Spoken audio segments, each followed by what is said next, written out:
Hey, everybody. Sorry about that. You're good. That's fine. We're all jumping in, Landon. Good to see you. Good to see you too. We're giving everybody just another minute or so to get online and make sure that everybody can hear and see and on all of that. Great.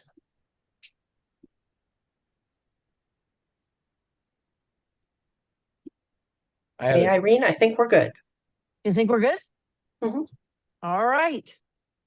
Well, I normally start with let's call this meeting to order and do we have a quorum? And I don't have to say that today. One, I can tell. Wow, we have a really good turnout. Thank you all for being here.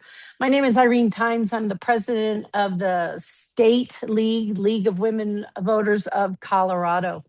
And I want to welcome you all to this legislative conference. Um, Again, I'm pleased you're here today. It's a Saturday, and it's turning out to be a cold Saturday, but a beautiful Saturday. So I thank you for your attendance. Today, we're going to spend a few hours together learning from a diversity of speakers about some of LWVCO's priorities of this legislative session. You'll meet some partners, hear from LWVCO leadership, and hopefully be inspired to continue the fight of American democracy. 2026 is is off to a roaring start. Sadly, it's a roar of chaos. We've had a solid year of destruction and distortions, but the backlash is growing. From Portland to Minneapolis to New York, people are standing up for their freedoms, their neighbors, and their futures. Across Colorado, hundreds of thousands of us have protested against the monarch in the White House. Here at LWVCO, we work to give our members and voters opportunities to make their voices heard and to be together in community in these divided times, just like today. We've seen our statewide membership increase about 15% in the last 6 months.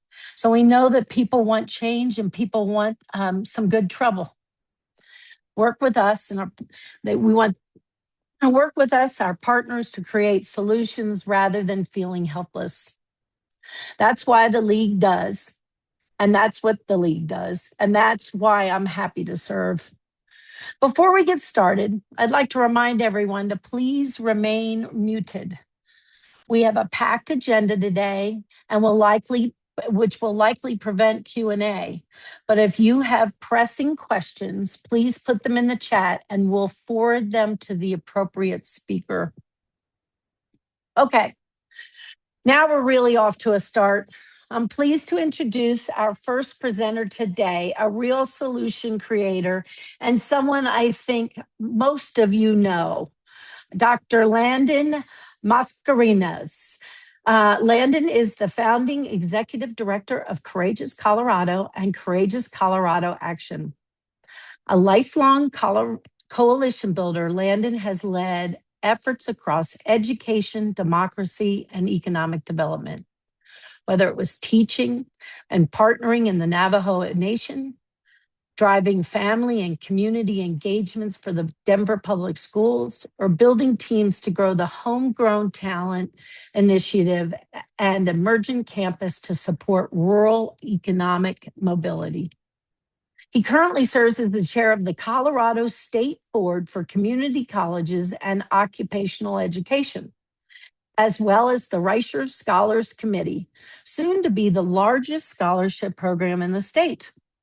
Landon also serves on the board of the Caring for Colorado Foundation and Latinos for Education. Landon lives in Denver, offices in Trinidad at the A.R. Mitchell Museum of Western Art, where he serves on the board and holds a doctorate in education leadership from the Harvard Graduate School of Education. He believes Colorado can become the nation's beacon for civic renewal, and its commitment to convening, connecting, and catalyzing the coalitions that will help shape the bold and inclusive future. Well, Landon, that's quite an introduction. We are delighted to have you today. As I say, most of us know you, but we want to hear more from you today. So here you go. It's off to you now, sir. Well, thank you, Irene. Thank you for your leadership of the league. Thank you to Beth and the incredible team at the league. It's just a really big honor to be with this group from all over the state of Colorado. I've met many of you as we've traveled, and I can just say that the strength of the league is significant everywhere we go when we have conversations about the future of our democracy. So, what I'm going to do here is I'm going to run through kind of what we're all about now at Courageous Colorado. I've had a chance to share some of this with some of you, but not all of it with all of you. And I think that's an important chance for us to all get level set about the moment in time we're in, the urgency to find solutions, and the need that we have to build cross-partisan coalitions for this change. And I can say without a doubt, in every one of these conversations, the league has been just the most and consequential partner to drive out volunteers, connections, partnerships, and I can't just say enough positive things about the league. You have an incredible history and a bright future. Irene shared a little bit about she shared quite a bit about my background, so I'll spare you any more about my background. But as many of you know, my family is from Colorado and New Mexico. This is a picture of my family up in Leadville back in the 40s.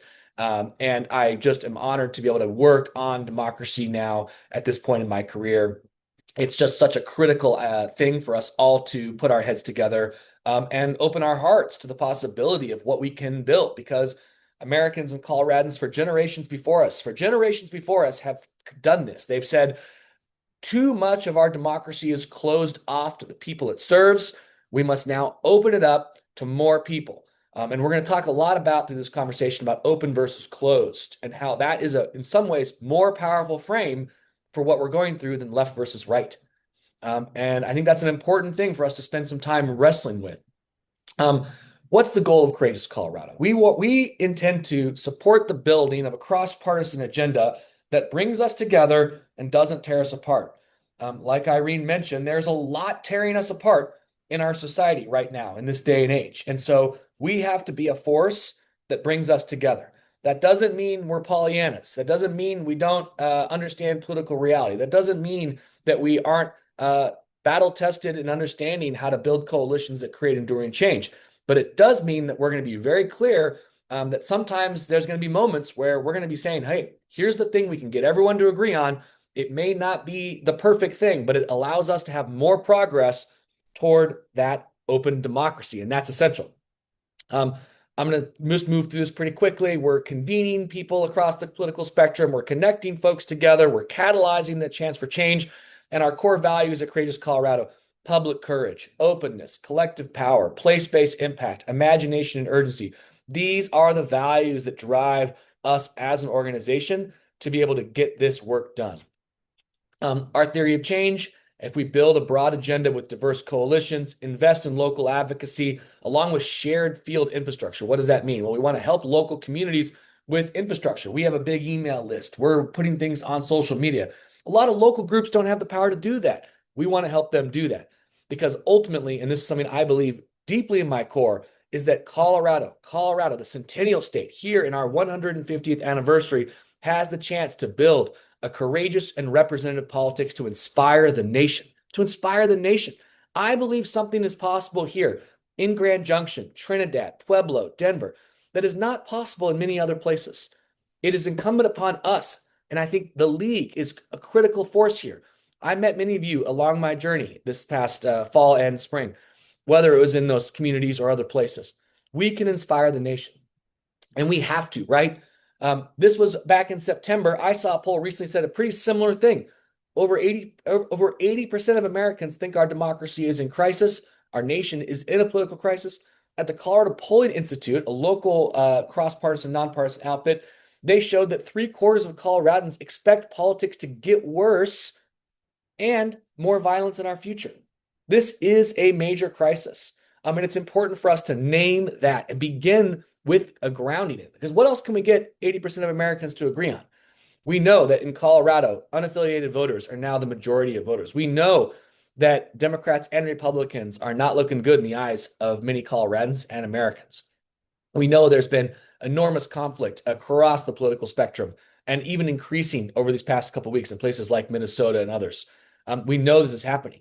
And so the question is, what are we going to do about it? This poll from Pew really always kind of reminds me a little bit about kind of this conundrum we are faced in, because we actually have to really come to terms with the facts, folks, that in many cases, our global media, our national media, and actually, I'll exempt local media because I think local media is actually the most helpful form of media we could use right now because it actually tells us what we can work on locally.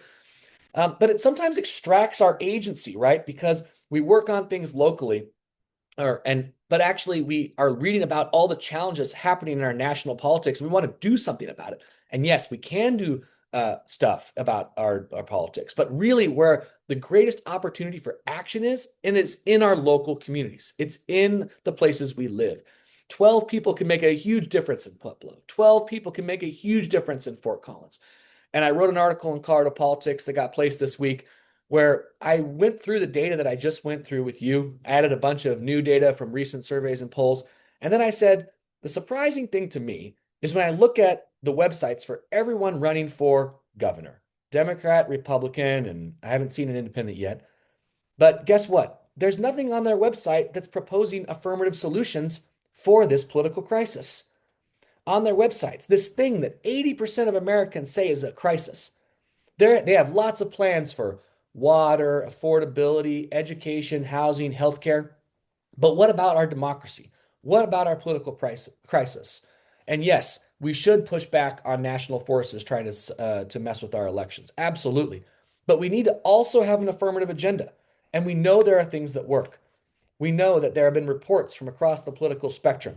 The American Bar Association, some of the top lawyers in the country, the American Academy of Arts and Sciences has two reports out recently that say, here's all the things we could do to work on together. And these are things that, as you as leaguers know deeply, right? Because the league has been at the forefront of pushing for some of this change. Things like open primaries, ranked choice voting, independent redistricting, clean elections, redistricting reform, multi-district opportunities, maybe even expanding the House of Representatives. We have solutions. We know that there is a possibility for a more open democracy. And so when we went out to the field, both in our listening sessions this past spring and then in the fall, we went back to communities and said, hey, we have this big list of all these potential solutions. What do you think we should work on? And this was the list that emerged from those conversations. And many of you have seen this before. And so our challenge to political leaders in Colorado, both at whether you're running for governor, you're running for state house, or you're just on a local town council, is what are you going to do to move on these issues in the place where you have the chance to make impact? There was a really big wave of new candidates that got elected in Lafayette, Louisville, and Longmont, many of them supporting things like ranked choice voting. That's so exciting, right? And we know that there is a new generation of leaders who are coming up saying, what we actually have solutions for polarization and political extremism in this country. And we need to deploy them, and we need to have that affirmative agenda to make it possible. And so one of the things that we've talked a lot about with our coalition more broadly is really getting clear about the dynamics that we're being faced with in our society. The forces moving us to a more closed state, division, polarization, hatred, disunity, anti-solution forces. But we don't have a solution for that. There's nothing to do about it. We actually have to escalate the problem. Close. These are the forces that close. They're the forces that build up the walls that say this is the thing that we have to do, folks. Experts know the community doesn't have a voice. And then there are the forces for openness, for coalitions, for renewal, for pluralism, for redesign, for openness. And so what we have to do is start to get really clear. When I started working on the Open Systems Institute and writing about open systems design back in 2017, I got really inspired because The Economist was talking at that point about how open versus closed, in some ways, is a more salient identity than left versus right these days in our modern times. And so my challenge to you is to start thinking about all the ways you're seeing closed forces in our society right now, and where are you seeing the open forces? And that's what we at Courageous Colorado, we want to surround ourselves with other openers, folks in the league, Veterans for All Voters. We'll show our larger coalition list, left, right, and center. People who are really interested in things like opening up the primary, opening up more choice in our elections, ensuring that they're free, fair, and open for everyone to be a part of, thinking differently about campaign finance reform. So my question to you, and you can just drop this right in the chat because I like to have a little bit of this when we're hanging out on things like this, is for you to go into the chat and say, where are you seeing closed energy in our society? Where are you seeing openness right now? And we'd like for you to think about both. So go into that chat and drop some ideas in there. Where are you seeing closed? Where are you seeing open?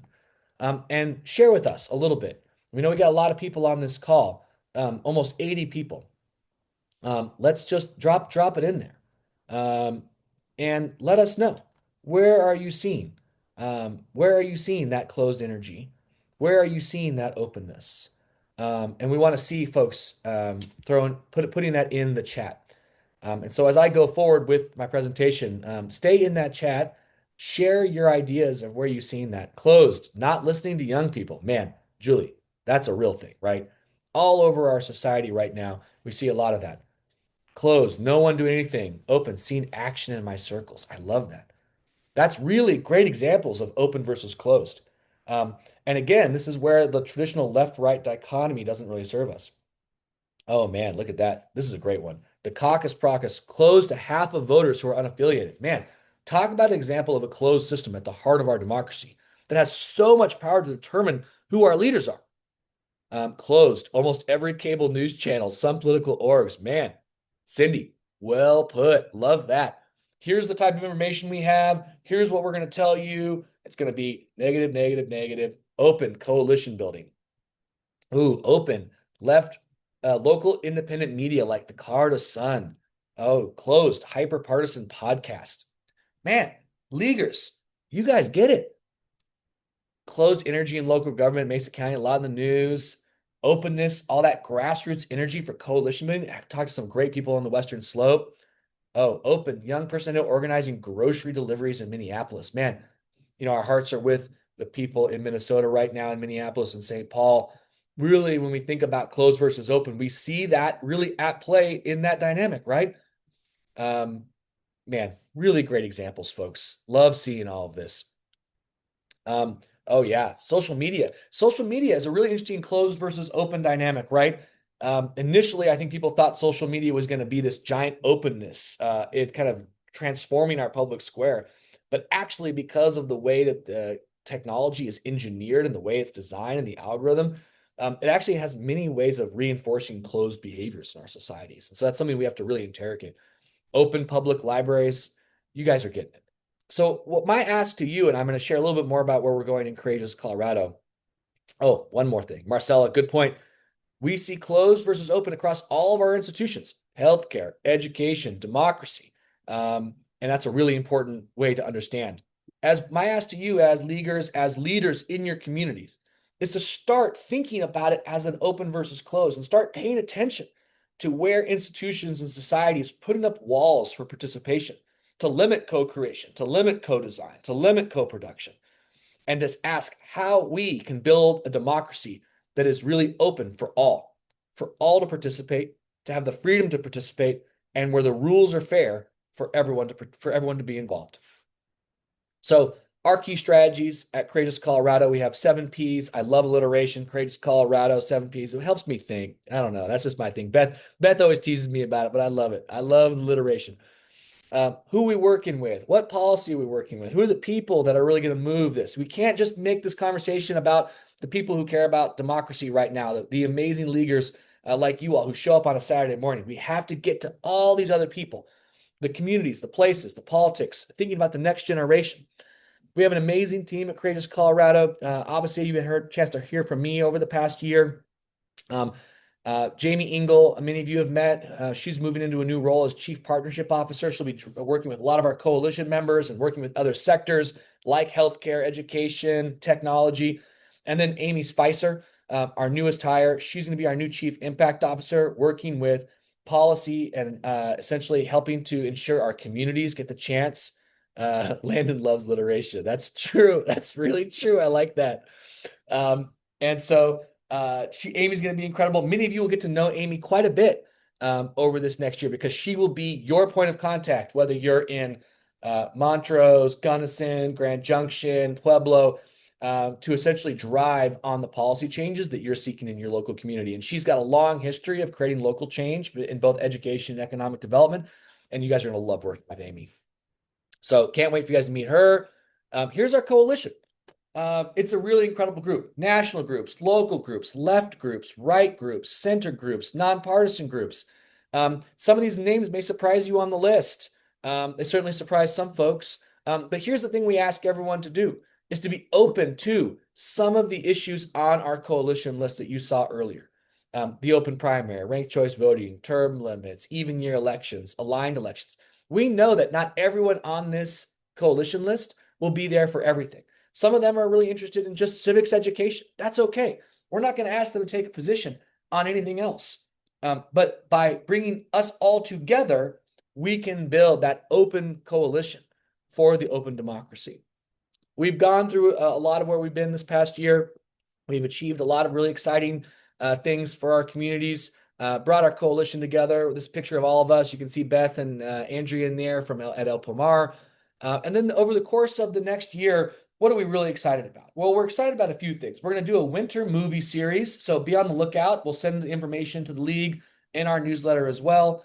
There's a bunch of really great movies about democracy, about proportional RCV, proportional ranked choice voting, term limits, citizen assemblies. If you're interested in hosting a movie in your community, let us know.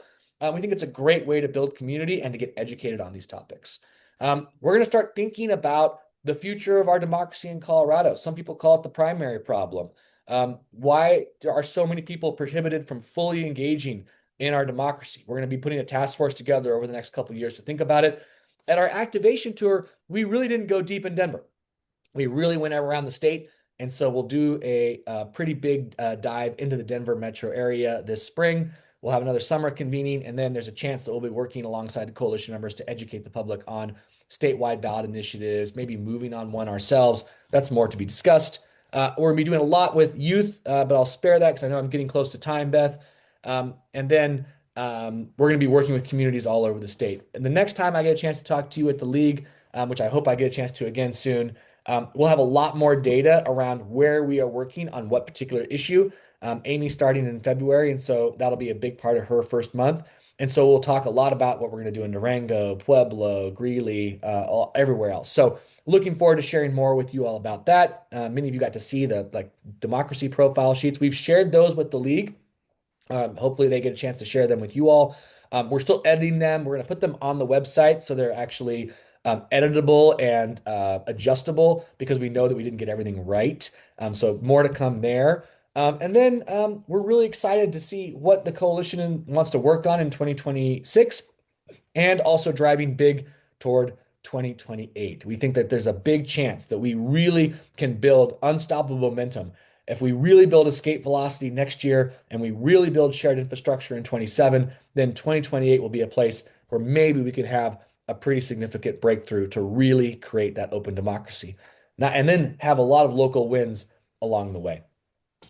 Well, with that, I think I'm pretty close to time. And thank you all for being here. Sorry, I was a couple minutes late. A new computer was trying to get it all working together in the morning.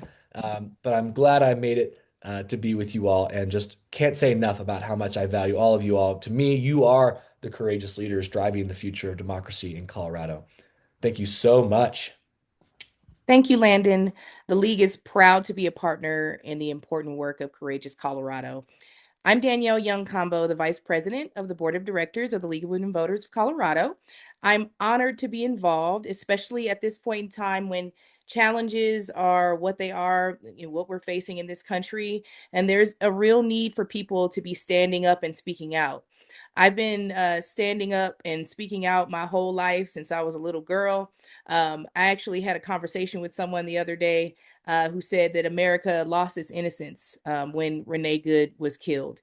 And I had a reaction, emotional reaction, because I remember losing my innocence at a young age when the riots were happening in Los Angeles, and the what we're seeing on the news today is very much similar to my experience at that time. People were in the streets, people were upset. I mean, there was a lot of civil unrest, And it's so important that we, during these times, we come together, particularly in building coalitions like our good friend Landon was just talking about. The League's mission and principles of equity and inclusion really resonate as we watch our federal government reverse decades of progress.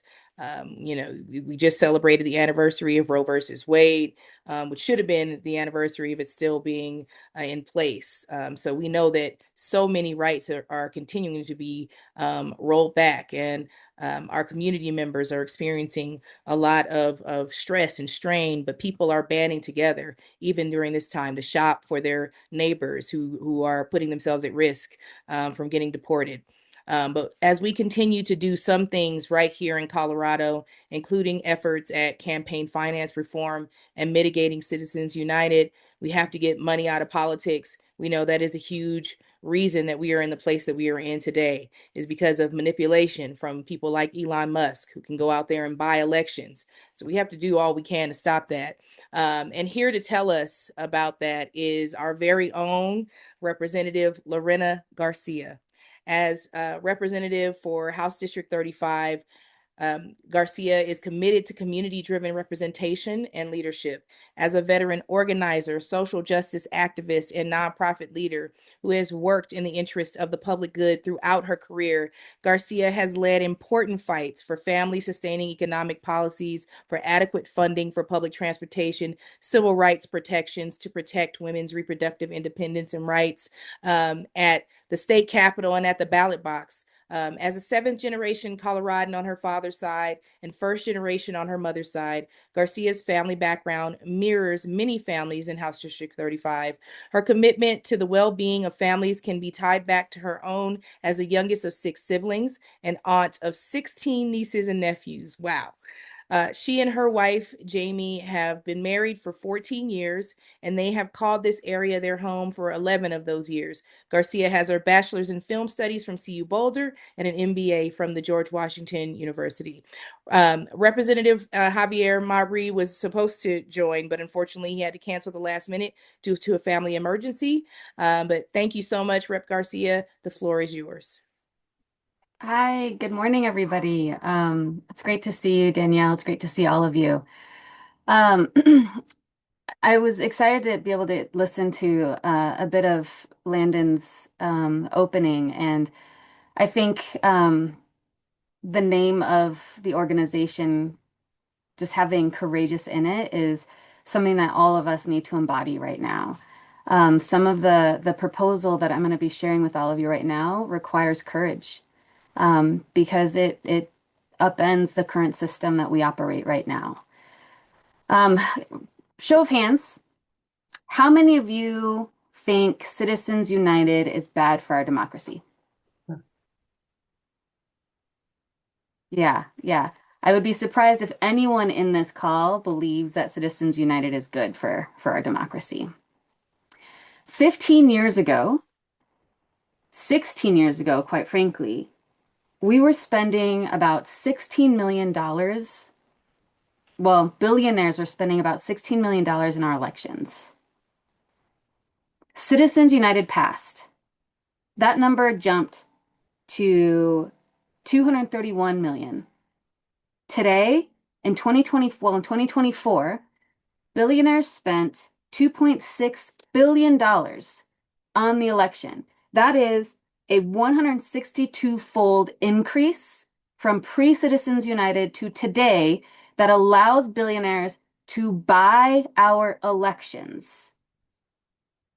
Since Citizens United passed, states across the country, including Colorado, had to make additional campaign finance reforms that removed certain limitations, that prohibited, we had to remove prohibitions on outside spending in our elections. We had to update our codes so that corporations could give freely and drowning out the voice of the people.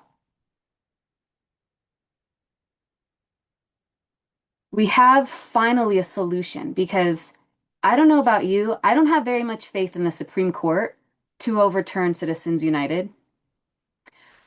I honestly don't have very much faith in Congress to redefine corporate powers or what a actual natural person is who can contribute to our elections.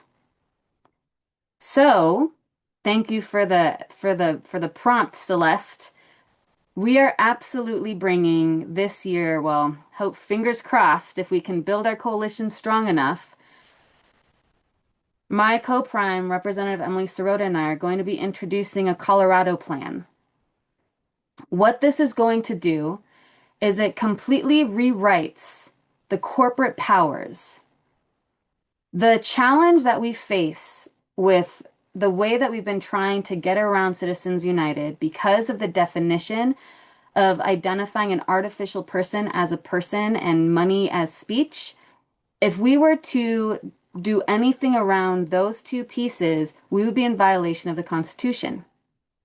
But our state constitution gives us the ability to define what corporations are allowed to do. And it is not a rights argument, it is a powers argument. So, what does this mean? This means that we re-grant the power of corporations to engage in all the things that they engage in, less election activities. They can sell, they can buy, they can have stocks, they can hire, they can build, they can do all of these things, but they can't engage in our elections. And that is for issues, and that is for candidates. Here's the reality of what that means, though. All of the great organizations, all of the organizations, period, that currently engage in our election systems would have to shift how they operate. It means that there's no more, that people can't hide behind 501c4s anymore. Millionaires and billionaires can't avoid transparency by giving money to organizations to impact and to influence elections. It means that they would have to be giving their money openly and transparently and under the limits of small donor committees and of PACs. It means that we will see transparency of who is donating to our election systems. It means that organizations that we work with on a daily basis that have 501c4s will have to operate differently. They'll have to operate through their small donor committees or through their PACs. I followed Landon's courageous speech, saying that this requires courage. It certainly requires courage, because in order to take money out of politics, money in our political system is what's corrupting our political system.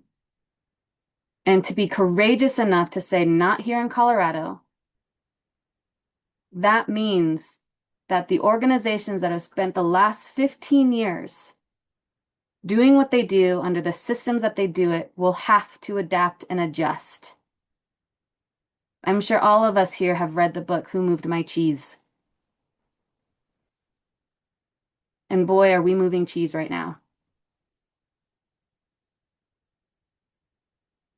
But I don't see us having any other solution anytime soon if we are not courageous and take this step. If we want to be a real democracy, the United States is considered, since Citizens United, the United States is considered a flawed democracy. We're not a full democracy. We are a flawed democracy because the way that our system works, it hands our elections over to the wealthy and to corporations. If we want to be a full democracy, where we have full engagement, where a member's $10 donation matters, we have to take this step. It's not going to be easy, but anything worth doing is hard. I'm happy to answer any questions if there's time, or other than that, there you go. That's what we're doing. We do have a couple minutes if anyone would like to ask a question. please raise your hand. Kathy. Yeah, I'm wondering if I'm confused about the approach that Maine is taking. Can you explain the difference between, well, I think I understand this approach. Could you contrast it to what Maine is attempting to do to get around or nullify the effects of Citizens United?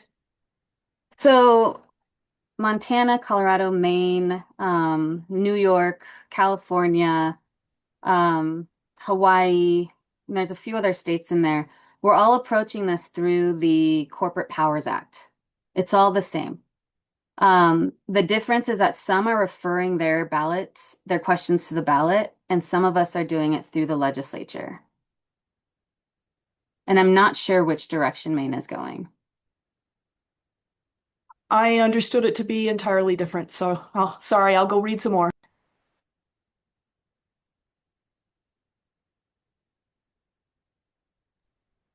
The question in the chat, the League of Women Voters is a 501c4. How will this affect you?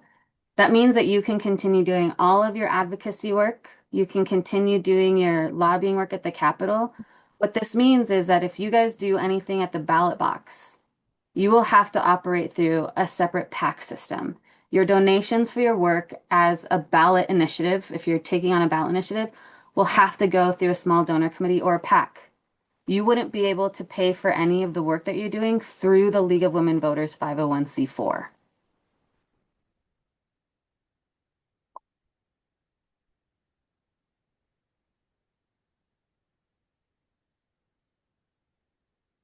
Any other questions? The League of Women Voters is pretty excited about this potential solution. Peggy. Yeah, I'm excited. Yes. Just wondering if this will be a constitutional referred to the voters, and would it be a constitutional amendment or not?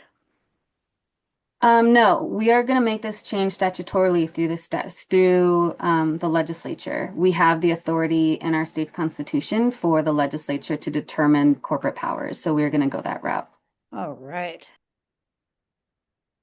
Okay, last question, Jeanette. Would this be all levels of elected officials, from federal down to state Yes. and local? Okay.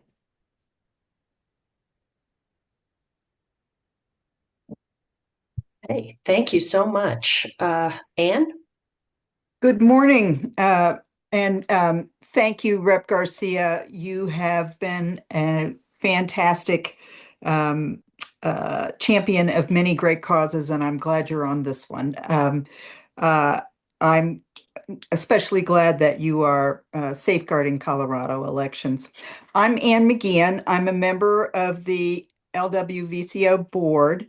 I'm also a gun safety lobbyist with Colorado Ceasefire and have worked with Rep. Garcia on that issue as well. So I live many of the league's principles on a daily basis. This past summer, when Melissa Hortman was murdered in Minnesota, I realized that I became a gun violence victim because she had been a friend of mine for 15 years. So gun violence prevention is a really important thing to me, and gun safety. I serve as co-chair of the board's nominating committee. We have some very important seats opening up on July 1, and I would encourage all of you to consider applying. The board meets monthly via Zoom, and of course, we need strong leaders to continue to guide the league during this constitutional crisis. So if you're ready to step up and be a part of an awesome team that leads the state league, please contact me. After I finish this intro, I'll put my email in the box. And then please copy it. Please email me with names either you or someone you know who would be terrific on the board. The next two speakers are going to talk about artificial intelligence. It's on all of our minds, and I think it's fair to say that we're all pretty interested in how it will affect us personally and as a human race. Joining us now are two senators who are introducing bills on the topic. First, Senate Majority Leader Robert Rodriguez. Senator Rodriguez serves Senate District 32 and used to be my senator until we had reapportionment. He represents South Denver, where he's lived for more than 20 years. As a member of the Joint Technology Committee, he led the passage of the nation's first comprehensive AI bill, Senate Bill 24205. He continues to work with all stakeholders to improve our legal framework around AI development. And Senator Rodriguez, the floor is yours. Thank you, Ann. Good morning, everyone. Yes, I'm Senator Robert Rodriguez. I represent Southwest, Southeast Denver, a little bit of Jeffco and unincorporated Arapahoe and Glendale. Um, yeah, so Senate Bill 24205 was a product of work I had done with a coalition of uh, national state electeds across the country, bipartisan group. Many of us got together in 2021. I passed the third in the nation. Colorado became the third state in the nation to do comprehensive data privacy, which allows consumers to collect uh, no information being collected, allow it to be collected, allow you to know what's being collected about you and correct it if you see it's wrong. Um, so Colorado was one of the first states in the nation that gave people rights to access of information being collected on them, which took me down this big journey of where I was in Senate Bill 205. Many states started following suit with that passage of that policy, and many of us got together in that space to try to work on a comprehensive policy law. And many states, I think we're like 24, 25 states have passed comprehensive data privacy at this point.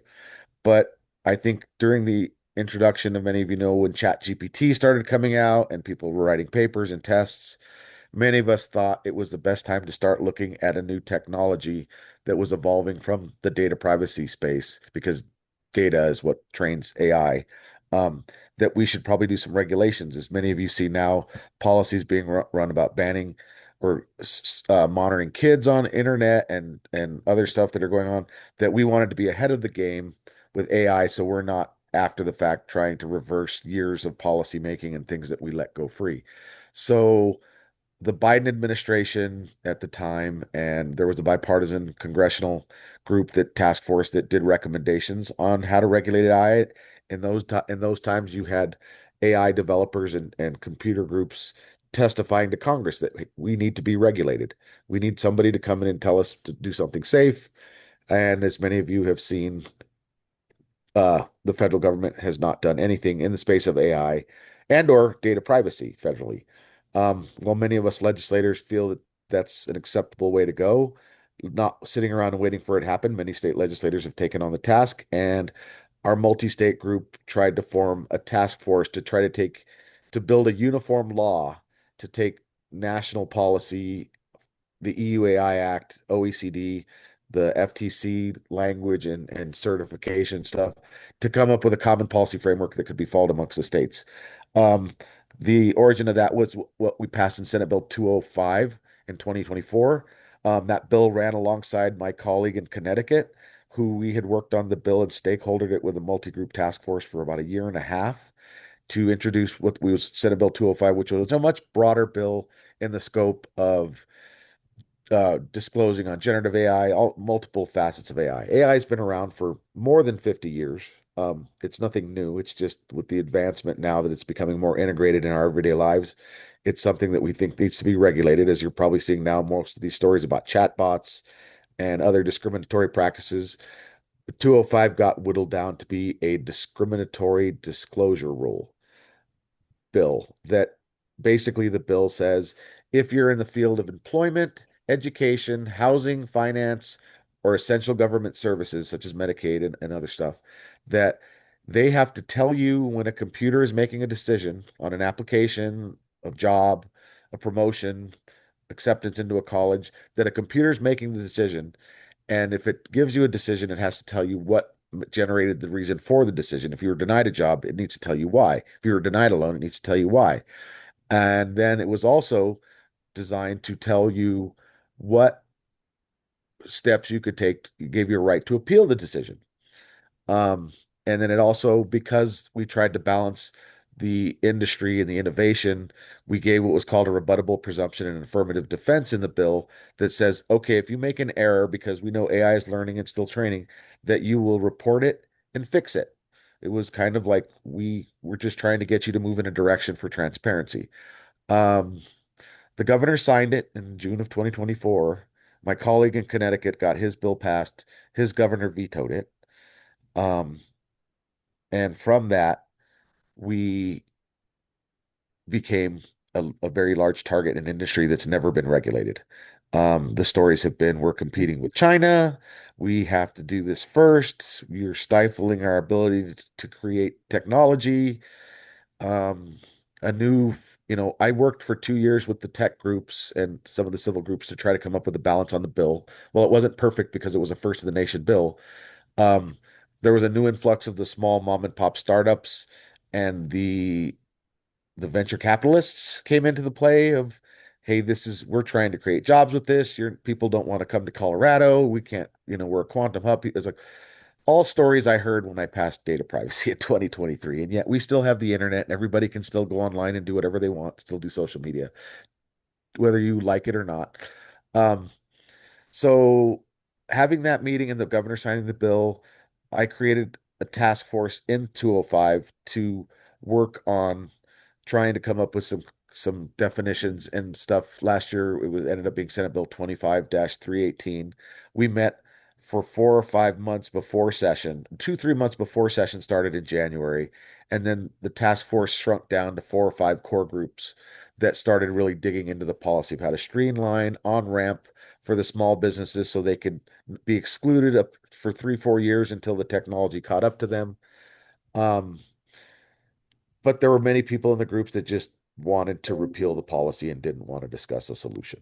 So we had come up with a lot of solutions and compromises. At the end, we had the civil groups, which are your labor and your trial lawyers and your employment law, asking for more closing loopholes on some definitions that we needed to get done past. You have the tech group saying we absolutely can never do any of that. And the venture capitalists were kind of in a space, we don't like any of this. Please just reverse it. Um, it got to a point where I had come up with a deal that I had, and sometimes when you're in policy making, you add some pieces to policy or you remove some pieces to policy. Sometimes good policy if both sides are not if both sides aren't happy, you think you've struck a happy medium. And I had did that before I went into a committee, but I had some lobbyists and stuff telling me that I will continue to fight you on this, which is fine, but the amount of power and influence in the legislature in some of these spaces led me to believe that they would try political maneuverings. Like I had went in with this amendment that I thought people would be somewhat happy with, that like nobody was really happy with it, that they would try to reverse my amendments to balance the bill and then try to either gut it or remove it. And it left me in a space of like, it's the only bill in the country. I didn't want my bill to be a model weak policy for consumers. So I ended up postponing it. The bill died. Um, it was very hubbub at the end of session. Very exciting times if you follow policy session. And the thing they tried to extend the bill or repeal it in last days of session, which they stopped the clock. They filibustered, political maneuvering. And so that happened last session at the end in May of 2024. We got out of session. Nothing had changed. The bill has been extended for implementation until February 1 of 2026, which is this year.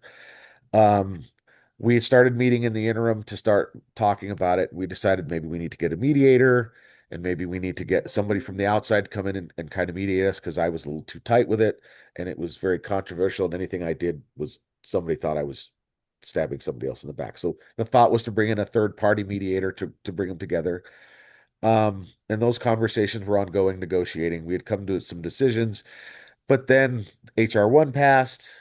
There was a threat during HR1 where the president and the Congress was trying to pass a 10-year AI moratorium on any state regulatory stuff. There was a big fight nationally from multiple states and multiple groups. It ended up dying on the floor, actually. It was a weird fight with Democrats and Republicans. Marjorie Taylor Greene opposed it.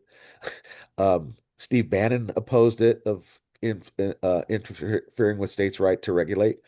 It ended up dying on before HR won on an amendment to kill it 99-1. So that never happened in HR one. That did continue to pass. So then, we proceeded on our way to continue, and then obviously HR one started having political effects on our budget, and we had to come back in a special session. And the governor and the groups had been talking. This might be our opportunity to fix the Senate Bill 205. The groups had been talking and working together. I had begged them not to do this because doing policy like this in 5 days is not an easy thing to do. Generally, you go into special session with policy that's been spoke about and negotiated, so you don't go into it because bills can die. But the governor chose to put it in the call. So there were a couple different bills floated out. One was a full repeal of Senate Bill 205, which just basically, from the tech venture capitalist side, was basically a bill that said protecting consumers and putting disclosures, which just says AI is being used, and there was no disclosures. That was their disclosure or no right to correct or appeal the decision. That bill died in the chamber. There was another bill on that we tried to craft that was a more transparency bill that took out all the risk assessments and requirements of reporting and just said, you just need to tell consumers that you're doing this and giving them a right to correct it. But it was also expanded, saying we had narrowed it to few fields. They broadened it out to this should apply to everything on jobs and stuff, whether it's small, menial tasks, which became a more complicated conversation. But when you're dealing with policies, some groups, the perfect is the enemy of the good. And some people are like, it's never enough. And we tried to navigate that. Negotiations went on that I think we were getting to a good place towards the end of the 5 day special session. And probably within hours of the night before, one of the groups thought they had cut a deal on some liability on it because there's liabilities like if you make an AI system and it's used and it caused harm or discrimination, is it the person who bought it and used it, like the deployer, the person who used it to take job applications, or is it the person who made the software? And that's a more complicated, nuanced thing because if you do AI software, say it's for jobs, and you put in a filter, which there's actually a lawsuit, don't hire anybody over 40. Well, did the company who made that software create that harm, or was it the company who used that software create that harm? And that is the crux of where we're at in the liability discussion. And a lot of times when you look at discriminatory law, it goes after the employee or the employer. There's never been lawsuits going after the manufacturer of the product. It takes me back to an old joke I saw during all my research in 1979. An IBM manual says a computer has no accountability, so therefore a computer can never make a decision. Well, that was in 79, and here we are 40 years, 50 years later, and now computers are making decisions. So, you know, uh, that bill didn't get to be done. The pressure of trying to find a solution by February with a month or two left just made me decide to extend the implementation date of the bill to June 30th of 2026 of this year to give us a whole nother session to take a stab at it. Shortly after the session ended, the governor did get a moderator that is and set up a task force of people in the education space, the job pay, the civil groups, the tech groups, the VC groups. It's about 14 or 15 different people that are meeting without legislators, because when you get into mediation and stuff like this with legislators, it becomes open meeting laws, and then they couldn't have conversations. So many of the legislators didn't do it. But as somebody who's been through 2, 3 years of these task forces, I think anytime people sit down and communicate, we learn more. I've learned more on tweaks to this policy since then. Um, they have meeting in the last week to have a 4 or 5 hour negotiation on some of the feedback they came together. My report I got this week is that they found some common ground. There are still some nuanced discussions. I think the mediator was taking the feedback from that meeting, coming back with some tweaks to the conversations where they agreed and disagreed to come back and refocus on the more disagreed stuff. And hopefully by sometime in February or end of February, they'll come back with a report of recommendations, which will give us the opportunity to go to drafting and try to come up with some happy mediums that we've addressed everything. I've been pretty adamant about not letting this bill get weakened. California has the California Consumer Privacy Act that has their own board and who developed an ADMT, which is automated decision making rule thing that went into effect in January of this year that took feedback from Senate Bill 205, which there are things in there I really like and things in there I don't really like. I think the tech groups don't like it a lot and the civil groups don't like it a lot. And now it's a weird space that 205 could be maybe better. This is my journey on this policy, but I'm optimistic, and I think, looking at tech, and as you see this year, I did this bill 2 years ago, and now this year in the Colorado legislature, you're going to see bills on AI in healthcare, AI in behavioral health, AI chatbots interacting with kids. That kids have committed suicide with talking with chatbots, and it's just a new evolution of where our world's going to go.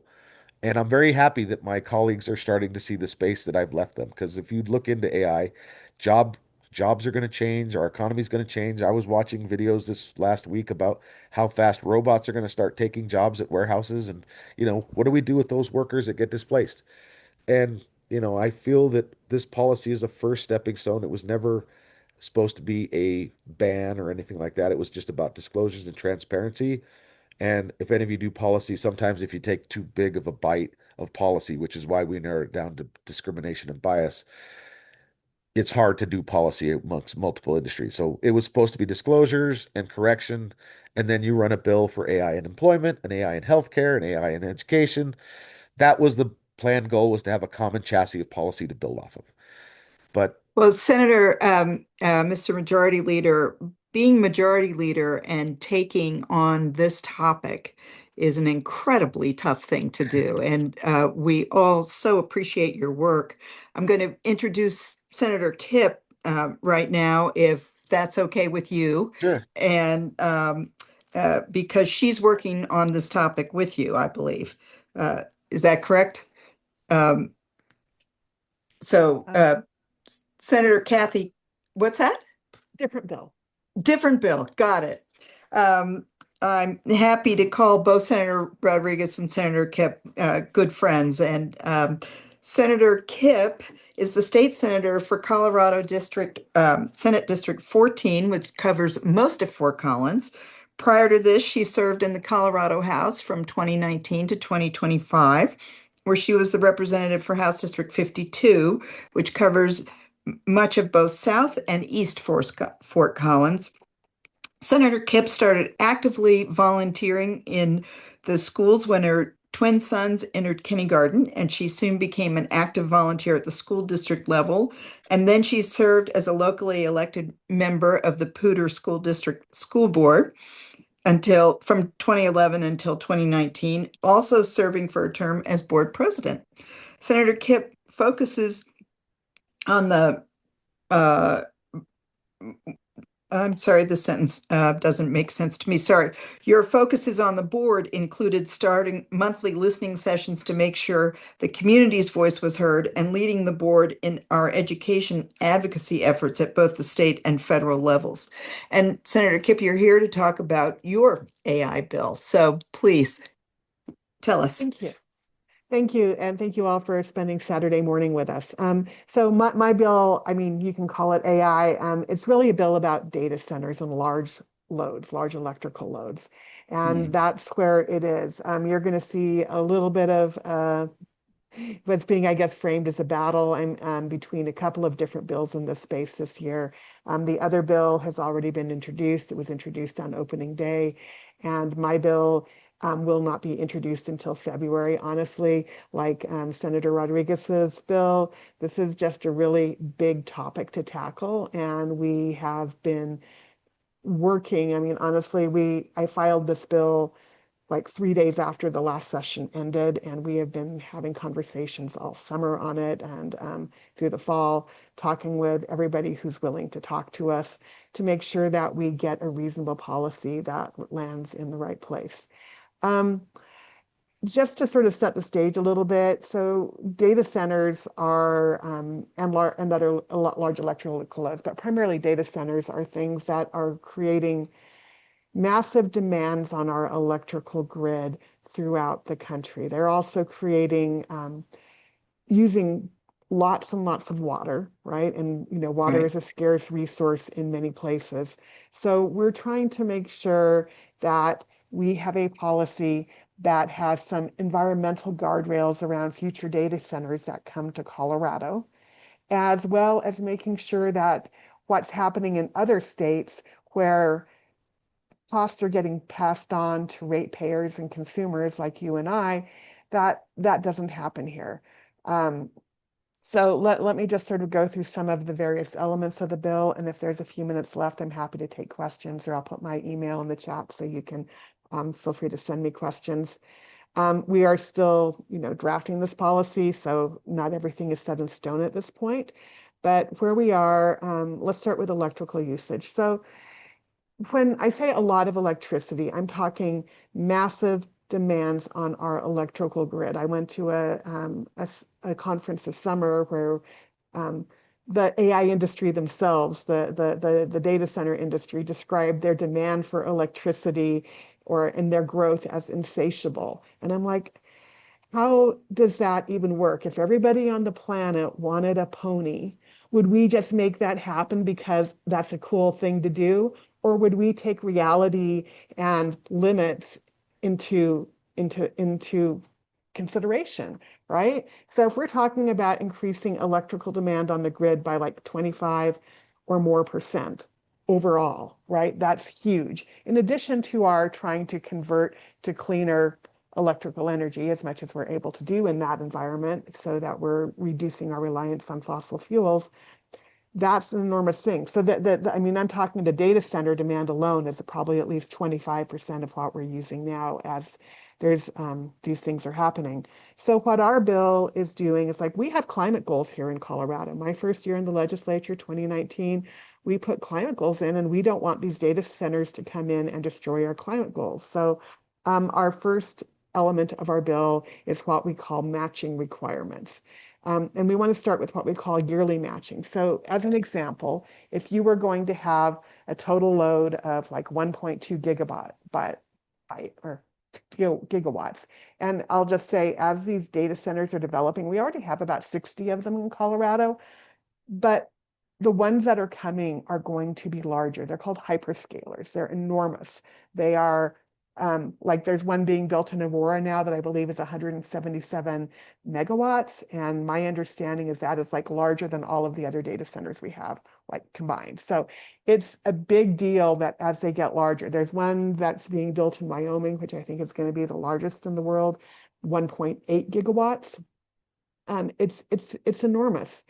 And it's huge. So what we're saying is if you're going to bring in one of these large data centers, you need to bring with you enough renewable energy resources onto the grid along with you so that we aren't having to supplement with additional fossil fuels.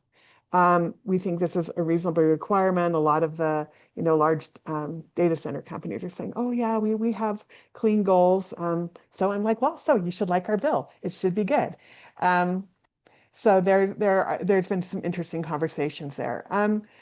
I want to say also the amount of water usage in these data centers is another environmental concern. As you, I'm sure, have read, we are very constrained, and because of climate change, we're probably becoming more constrained on the amount of water we have here in Colorado.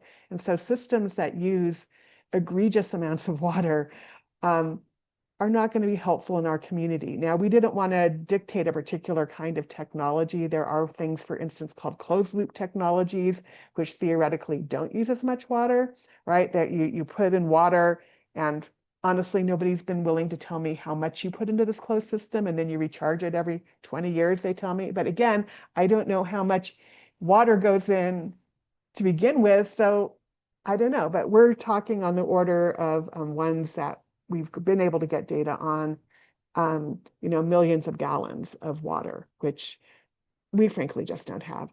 So what we're trying to do in our bill is saying, we think that you need to have disclosure requirements around the amount of electricity and the amounts of water you're using or plan to use. And this is really important because, as we know, a lot of the data centers that have been developed around the country in other places, they don't have these guardrails on them. So they've been developed under NDAs or non-disclosure agreements. And that means that the local communities in which they are do not know how much electricity and water they are using, which is preposterous, right? If that's going to come into your community, wouldn't you want to know that? I think we would all want to be aware of the potential impacts on our communities. And there's a lot of speculative shopping going on in the data center space. So we want to make sure that as improvements or additional capacity is added to our grid to provide electricity for these, large scale, these hyperscalers, et cetera, that they are paying the cost of them because frankly, you and I, as ratepayers for our energy and as taxpayers, I don't believe that we should be subsidizing some of the largest, most profitable companies on the planet. That should be up to them to pay their own way and not you and I to subsidize them. So that's another big tenet. We're making sure that um, there is potentially some upfront payments, that we have a bunch of options in there.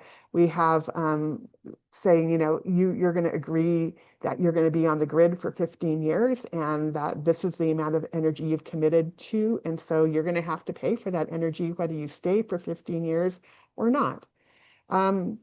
That's a really big deal. I will also add, oh, right, there's something right now that was put into law a while back called economic development rates. So some large load users have been able to get these things called economic development rates. So basically, it's kind of like a Costco for energy. You get to get your energy at a lower rate because you use a lot of it. And we're like, yeah, no, that's not the way it should work. If you're using a lot of it, you should pay for it because there's a lot of upgrades, et cetera, to the grid that have to happen in order for us to provide you this energy. And just because you're using a lot of it, does that mean you should get it at a cheaper rate? We're concerned about that. We also are trying to give these um, hyperscalers, these data centers, these large loads, the opportunity to help manage the peak load. So to do things like demand side generation, to contribute to that. But there is a theory out there that some people say, well, really, if we look at the overall capacity of the grid, we are we have enough energy. It's just these peak loads because the energy grid goes like this. Some uses higher sometimes than others. If it's a hot day and everybody's running their air conditioner, that's like a peak load, right? Well, we need the peak loads. If we can even out that demand a little bit, there might be enough energy on the grid, but that also, right, that's the reality that we live in. So we're trying to give a little bit more flexibility in the program for people who manage the to help us manage it. Like, I don't know, some of you might be involved in a program that some utilities are having, say you have a thermostat and you're going to allow them to lower it by a degree or two or raise it depending on the season. Um, if there's a peak load and they just need to do that. So that demand side thing is it's really helpful to helping manage that peak load because what their utilities are building to is that maximal peak load that anybody will use because everybody's like, well, every time I want electricity or gas, I want it to be there. And so that's what a peak load is. And if we're saying, well, if we all just scale back a little bit, those peak loads don't have to be as high. So we want these large companies and large users of energy to, help us with those programs and help participate in those programs.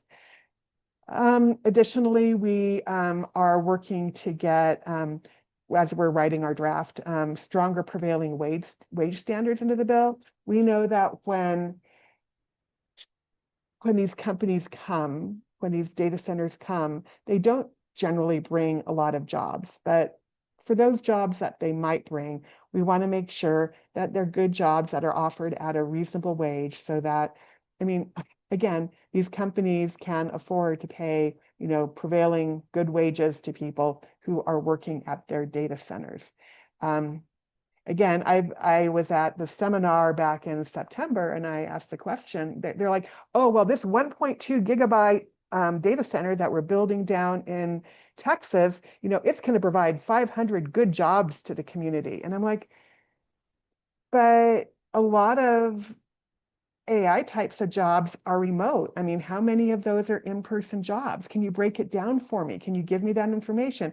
I have lobbyists who are in the building at our local capital, at the state capital, and I asked them these questions in September, along with the question about how much water these water closed loop systems use. And I said, can you give me a breakdown of what those jobs are? Because they weren't able to tell me at the time. They've never gotten back to me. They've never told me, are these in-person jobs? Are these remote jobs? Are they cleaning jobs? Are they like HVAC and electrical jobs? What kind of jobs are they actually really bringing to your community, if indeed they're actually going to be jobs that are in our community? And one other thing is the disproportionately impacted communities.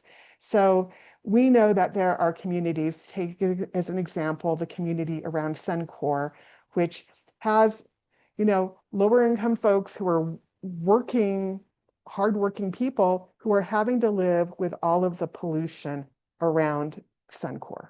And other industrial. So we want to make sure as these are developed that they are having minimal impacts, if any, on these, especially on everyone and these disproportionately impacted communities. Because let's talk about the health impacts. The health impacts of data centers include noise not just from the normal operation of a data center, but they tend to use these high polluting, noisy backup diesel generators. So we're also attempting to limit the use of those backup diesel generators. Like you can't just use a diesel generator so that you can meet peak demand. That's not an acceptable thing. You have other ways you can do that, right? You can afford to bring in battery storage to use with renewable energy to try and get to a better place. There are ways that we can do this. And I don't think I finished describing, sorry, being very clear, but the matching energy. So if you were building like a 1.2 gigawatt data center, our initial ask is that they bring those many renewable resources onto the grid to match that amount of energy they're going to use over a year's time. And then by 2030, we're asking the Public Utilities Commission to make a determination as to whether hourly matching can work. And what hourly matching is the same thing as yearly matching, except by the hour, to say, well, for every hour that you're using this much energy, you need to be able to meet that with how much energy you are creating from these renewable energy resources. And those resources might be, as we say, in front of the meter, behind the meter. They might be, the contract with the utility company that to bring these on board. Frankly, the other bill that's dropped, I don't want to talk a lot about that bill, but one of the major components of that bill that's gotten a lot of press in the last week or so since it's dropped is that that's a bill that's really based on incentives. And I just want to mention that because what their bill offers is 20 years of sales and use tax exemption, 100% exemption for those data centers that spent, I think, make a $250 million investment in the state of Colorado.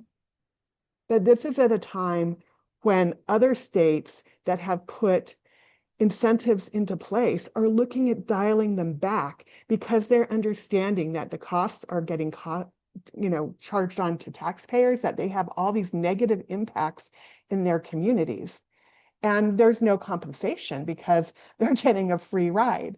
So that's really not the bill that I was interested in running. And that's why you're going to find two bills at the Capitol this year that come from very different perspectives. And if there's any time left, I'm happy to take additional questions. And there's probably not. So I'm going to put my email in the chat because I think our time is right about expired. Yeah, thank you so much, Senator Kipp. And also thank you to Senator Rodriguez, who had to go on with his day.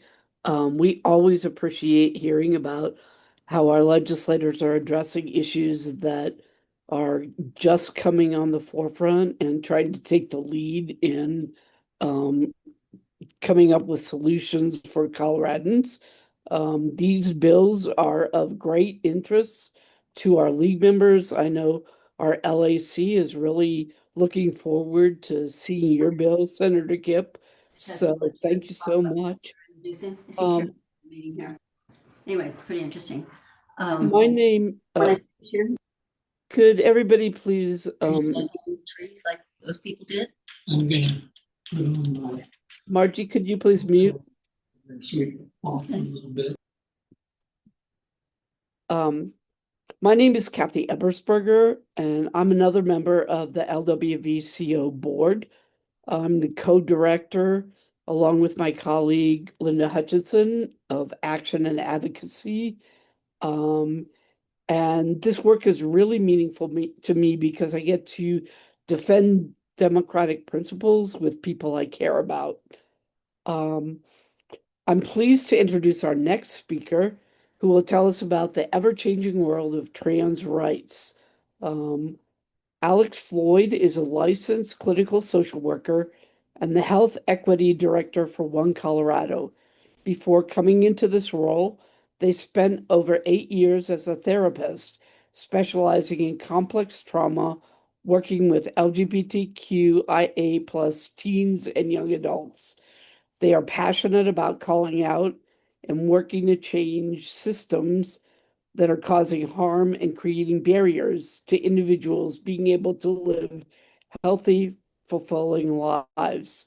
In their free time, Alex loves spending time with their partner and the two dogs and getting lost in a good book. So welcome, Alex. We're really excited to hear from you. Morning, everybody. Thank you so much for having me. I'm going to share my screen real quick because visuals help keep me grounded and on topic. And I know we have a short time to check in today on a fairly large topic.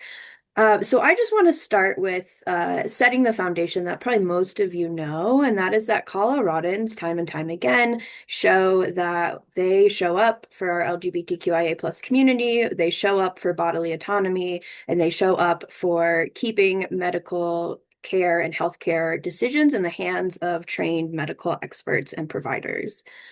So as you can see here, Colorado is what we call a shield state, and we're a shield state island, right? So we passed our shield law in close collaboration with reproductive orgs and reproductive justice rights.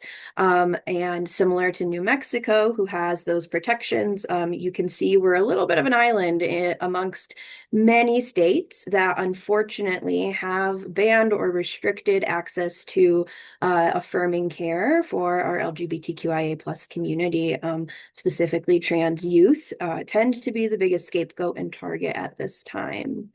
And so that has been going on for quite a few years now, and unfortunately has set the precedent that Colorado is a safe state, and also we are taking care of a lot of our neighbors, right? And taking care of a lot of folks who are moving here to access safer care and safer communities for their families.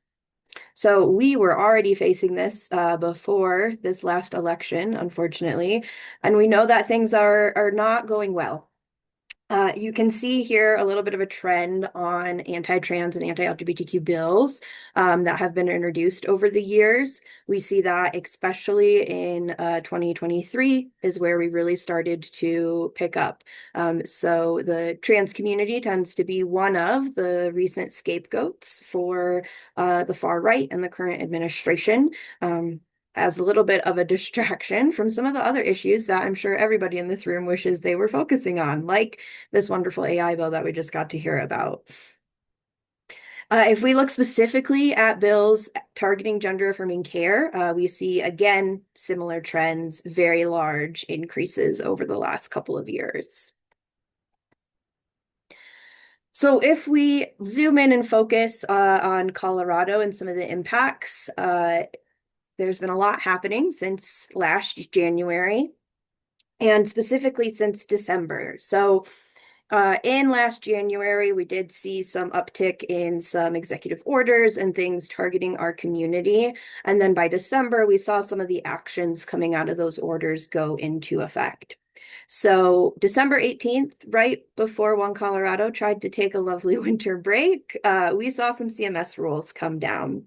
So CMS kind of maintains that Medicaid funding, and we saw two specific rules. One was stating that Medicaid funds can no longer cover gender affirming care for youth. The second was something called a conditions of participation rule, and this is kind of similar to the Hyde Amendment we saw with abortion access. But this states that any hospital providing gender affirming care for youth would not be eligible to receive Medicaid funding. It's a condition of participating in Medicaid funding. We also saw something that we weren't expecting. We saw an HHS declaration made that stated that even though these first two rules are proposed rules, HHS tried to declare that they wanted to restrict access immediately. And after this declaration is where we saw some of these kind of domino impacts, right? So we did see, again, Coloradans are pretty clear on what we value and what we are hoping to protect. And so our Attorney General did step in to a 21 state lawsuit challenging the HHX declaration. On the 29th, we saw that through this declaration, on X of all places, which every time I say that, I'm like, what is happening right now? But we saw that HHS did refer Colorado Children's Hospital to the agency's inspection. Unfortunately, this isn't the first time over this past year that Colorado Children's has been targeted. We saw them as part of some of cases where there was a subpoena for records. Thankfully, that was dismissed. But because of Colorado's strong stance and continued advocacy in this area, we do tend to be an ongoing target. On January 2nd, because of this declaration and due to the referral for investigation, we saw both Denver Health and Colorado Children's Hospital announce that they were going to have to pause HRT and puberty blocker treatment for gender dysphoria for youth 18 and under. I believe Children's has amended that slightly and is doing 19 and under because of some of the lack of clarity in some of the declaration and the CMS rules.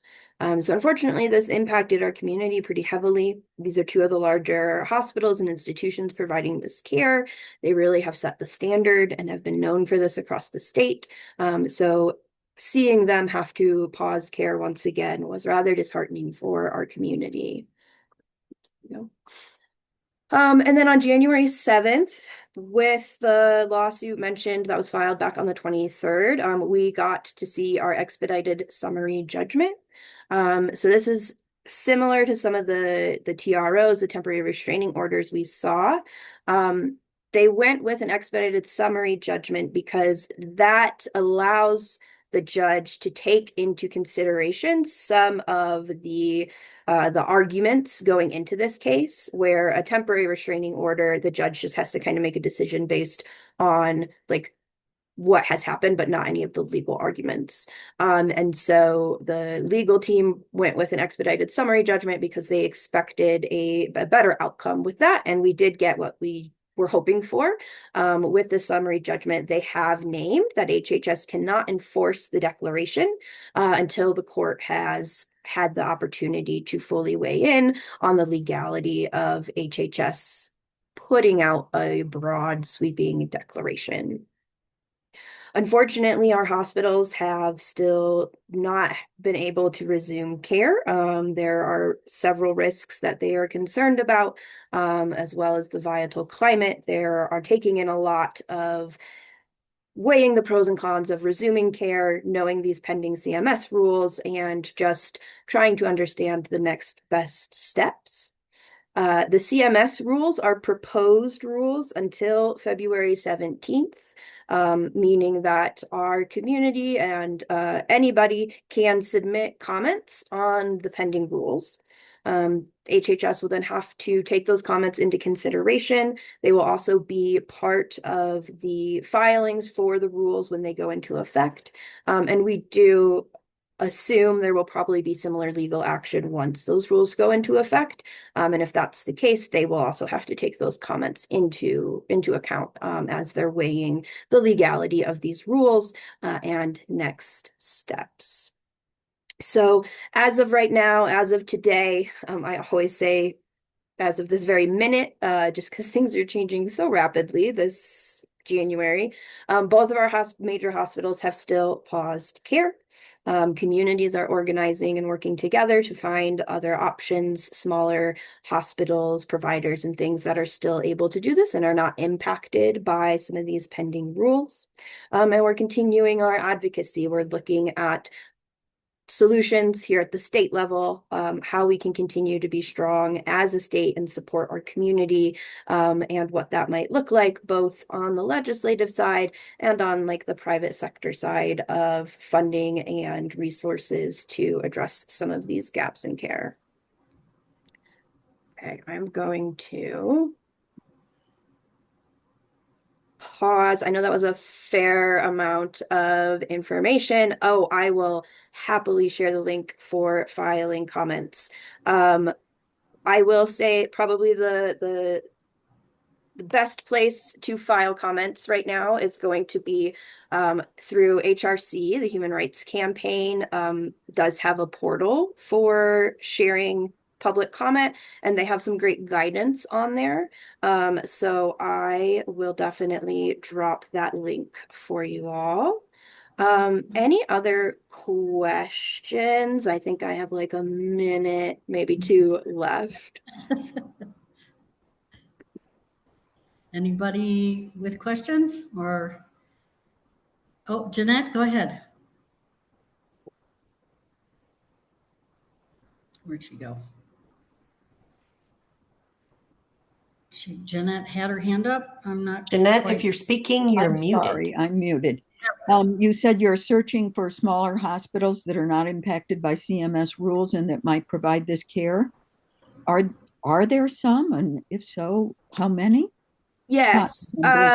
So great question. There are a couple, so not hospitals per se.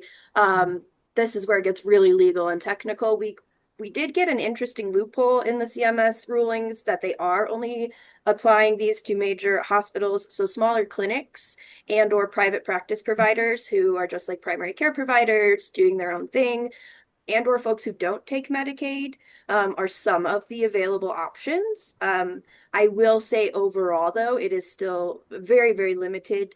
We're definitely trying not to overwhelm those who can still provide support while we're at the same time trying to address building out some better state level options. So we're trying to help our community kind of triage and help folks with the most immediate care or who had appointments canceled in the next like few weeks receive access to that care while still maintaining that balance of helping folks get those connections without overwhelming our current options. We're hopeful with legal action over the next few months, we'll see a drastically different landscape. But there's so many unknowns and things in the air right now for sure. Wow. Thank you for that, Alex. Fingers crossed on that one. Yeah. Okay. If anyone has further questions, just pop them in the chat and they'll be addressed later on. Thank you, Alex, for being here today and for your important work. The League's principles are so strongly based in equity, so please know that you have lots of allies here standing behind and beside you. My name's Thalia Oster. I am also on the board and serve as the treasurer for the Colorado League of Women Voters. I found it very inspiring to be active at two levels of the league, both locally here in Gunnison, as well as at the state level. It's actually very awesome to be connected at the state level so that I can understand what bills are coming down the pike and what the trends are at our state capitol. I'm also chair of the Colorado League of Women Voters Healthcare Task Force, and as such, I'm very pleased to introduce our next speaker. Adela Flores Brennan, the Medicaid Director and Director of the Health Policy Office at Colorado Healthcare Policy and Financing, known locally as HICPUF. Adela oversees the design and maintenance of Medicaid fee-for-service benefits, strategy and policy development on children and family health, and the CHIP Plus program. Prior to this role, Adela served as HICPUF's interim benefits division director and the deputy chief administrative officer. Adela is an experienced nonprofit leader and advocacy professional with over 20 years of experience in community building, coalition management, policy analysis, implementation, and organizational leadership. She works to solve a variety of health policy issues with an emphasis on the Affordable Care Act and access and affordability issues.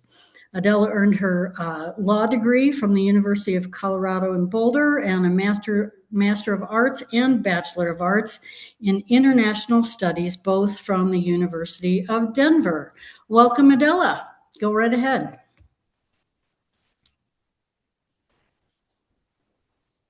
Well, thank you. Good morning, everyone. Hopefully you can see the slides okay. I appreciate the invitation, and I'll just jump right into a presentation on the implementation of HR 1, otherwise known as the OBBBA, or Big Beautiful Bill Act. I am representing the Department of Healthcare Policy and Financing. Our mission at the department is to help improve health equity, access, and outcomes for the people we serve, while saving money on healthcare and driving value for the people of Colorado. As the department, we run Medicaid, the Children's Health Plan Plus, and a number of other programs that serve over 1.2 million people in the state of Colorado.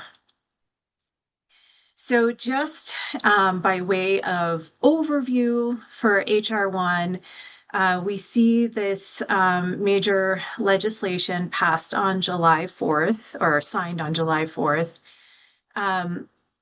impacting a lot of our federal programs, including Medicaid and CHIP, or the Child Health Plan Plus in Colorado, the Affordable Care Act expansions, SNAP, or food assistance. We are seeing the rewriting of major eligibility, financing, and compliance rules in these laws, and a lot of burden being shifted over to the states, and administrative burden really also being shifted onto members or recipients of these benefits. In terms of coverage, so as I noted, we serve 1.2 million people in the state of Colorado. And the major provisions of HR 1 are going to affect what we call our expansion population. So that's about 377,000 of our members. And they're called expansion population because they are the group of individuals that we expanded Medicaid to under the Affordable Care Act back in 2014, when we were able to expand to people who don't have dependent children, for example. And so I think a lot of people hear expansion and think higher income. That's not true.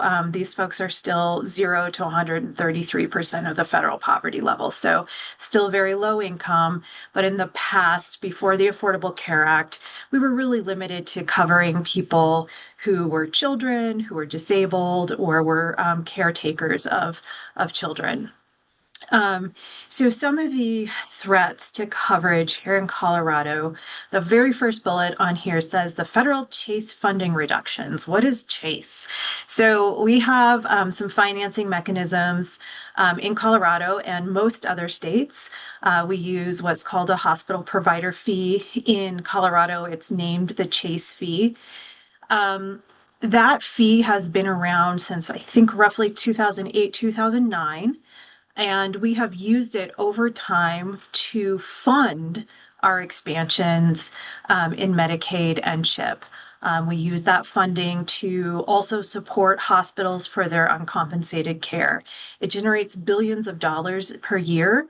And the federal government, through this legislation, is really restricting how states can use that financing mechanism. We have over 400,000 people who are funded through these chase fees. In a couple of years, we'll see the federal government start ratcheting down what we're able to collect and use. Sounds a little familiar, kind of like a Tabor. So we will see less and less funding moving forward. So that really calls into question the financing that we have available for a number of our members. And also, again, that helps to provide additional funding to hospitals for uncompensated care. We are going to have to increase the number of times we renew people or redetermine their eligibility from once every 12 months to every 6 months. And this is again for those 377,000 Medicaid members who are considered expansion population. So that I think creates some additional administrative barriers for the department as we have to then sort through the 1.2 million members, figure out who's needs to be renewed every 6 months. And really, as we were moving in the opposite direction and had some applications in with the federal government to reduce the number of times that we're looking at people's eligibility in an effort to help keep people continually enrolled. So that's, of course, off the table. We're going to have to move to 6-month renewals for these expansion populations. The big one that you're hearing the most about right now is the work requirements. In the federal law, they're calling it community engagement requirements. These requirements will apply to a subset of our expansion population. There are a number of exclusions and exemptions that we can apply to limit the number of people who have to adhere to these work requirements, but that there's still going to be a lot of folks who need to demonstrate that they are either working, going to school, volunteering at least 80 hours a month. We do have a wage equivalency that we can apply. So if people are making the equivalent of 80 hours times the federal poverty level, which is roughly, I'm sorry, not the federal poverty level, federal minimum wage, which is about $580 per month, then we can assume that they are working the required 80 hours and we can exclude them from having to submit anything new. All of these amount to, again, administrative burdens, makes it more difficult, creates barriers for access. And we expect that while we are trying to mitigate coverage losses and prevent these catastrophic consequences to our members, the legislation is kind of designed to create these administrative complications that will result in coverage losses. I'm going to show you a timeline. It's not fancy, but this gives you an idea of some of the things I just talked about, but also a couple of other provisions that are going into effect. One thing that we already saw happen as of day one of HR 1 passing was a prohibited entity funding exclusion. So that is mostly recognized to people by as the Planned Parenthood prohibition. So the prohibited entities really in Colorado were just Planned Parenthood clinics. Immediately, we were supposed to stop funding to Planned Parenthood from Medicaid We are not allowed to use any federal funding to support Planned Parenthood. We had 14,000 people who were impacted by this disruption. Of course, there has been litigation, so there have been various injunctions put in place and then rolled back. So during the August special session, there was a state fund created to help support continuing to pay Planned Parenthood. We have, I said, 14,000 people impacted. These are folks that are getting their primary care from Planned Parenthood that are using services on a regular basis. And this is throughout the state of Colorado. So very disruptive, having appointments canceled and then back on and then canceled again. So again, we've created a state fund through the legislative process during the August special session to help even that out. Another provision that maybe is not as well known is a change to who we consider a qualified immigrant for purposes of public benefits, including Medicaid. There is a major restriction coming on how we define a qualified immigrant. The language used in law is qualified alien.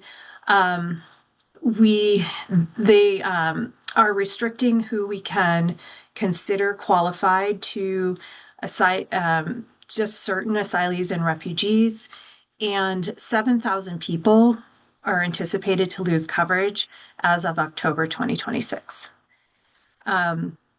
Because of other provisions we have in place, anybody who is pregnant or a child is still going to remain covered. But there are 7,000 people who are not pregnant or not children who will lose coverage. The 6-month verifications that I talked about, or the 6-month renewal process, will start in January of 2027. The work requirements will also start in January of 2027. And then we're also going to have to make some changes to retroactive coverage for people in Medicaid. As of right now, a person can apply, and if they were eligible and had, a doctor's visit or a hospital visit or something up to 90 days prior to the date of their application, we can look back and consider whether they were eligible and retroactively cover them for any services that they received. That is going to change depending on the population. It'll either be a 1-month retroactive eligibility or a 2-month retroactive eligibility. And so we're going to have to figure that out too. We have also a requirement to expand cost sharing, so co-payments and that type of thing. We believe we've already met this requirement, so we still have in place one co-payment, and that is an $8 co-payment for non-emergency use of the emergency room. And our read of the legislation says that by having that, we have met this requirement, so we do not anticipate putting any additional co-payments in place. So this is a graphic designed to help understand how many people are going to be subjected to the 6-month renewal and work requirements. On the left-hand side, you see that 70% of our population do not have to meet the work requirements and the 6-month renewals. They are children, pregnant people, parents, anybody earning less than 68% of the poverty level, and people with disabilities.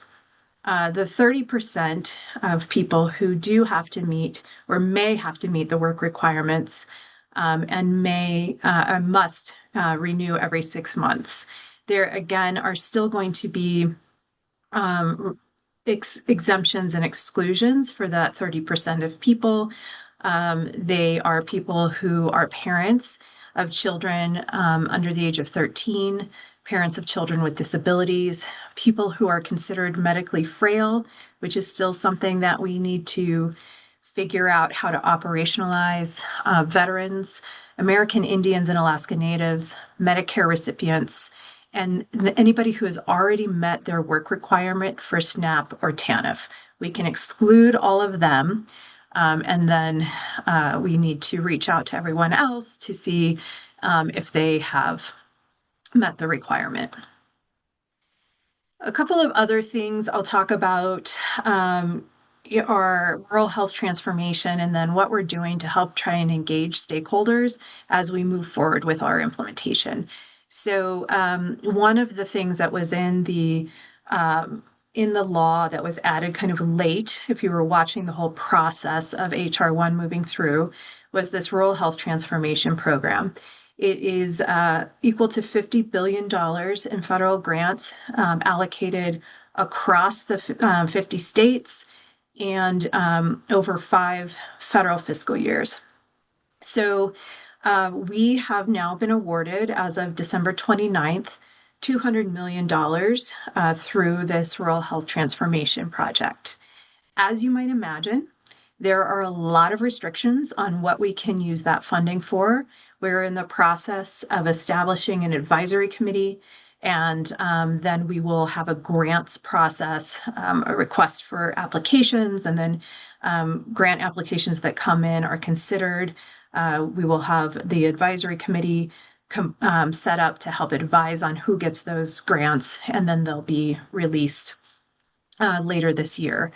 The funds are going to be used for chronic disease management, collaboration, and developing a rural and frontier workforce, helping to right-size the rural health care delivery system, and innovating models of care.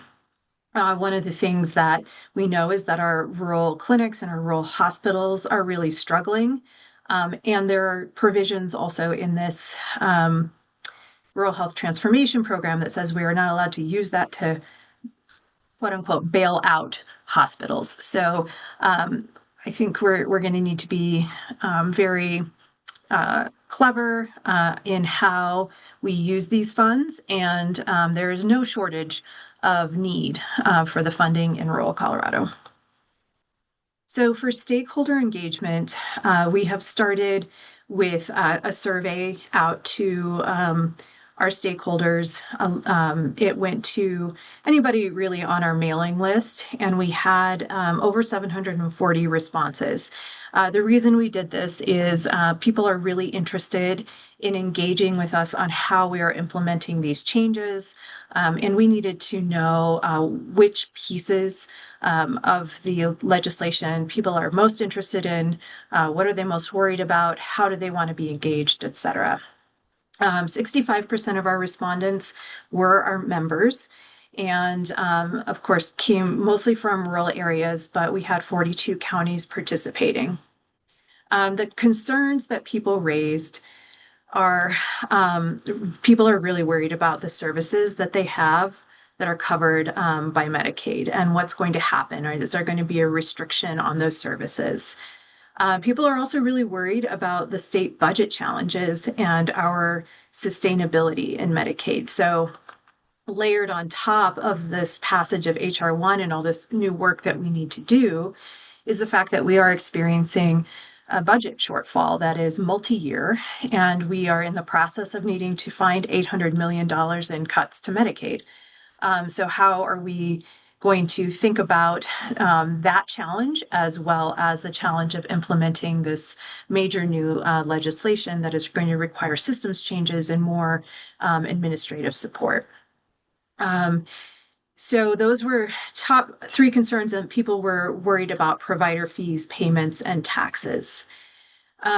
People are also worried about completing the renewal process more often. As we saw during the public health emergency unwind, we lost a lot of people through that administrative process. And people are worried, of course, about upcoming community engagement or work requirements. Of least concern for folks who are coverage for reproductive health, rural health transformation program, and immigration coverage.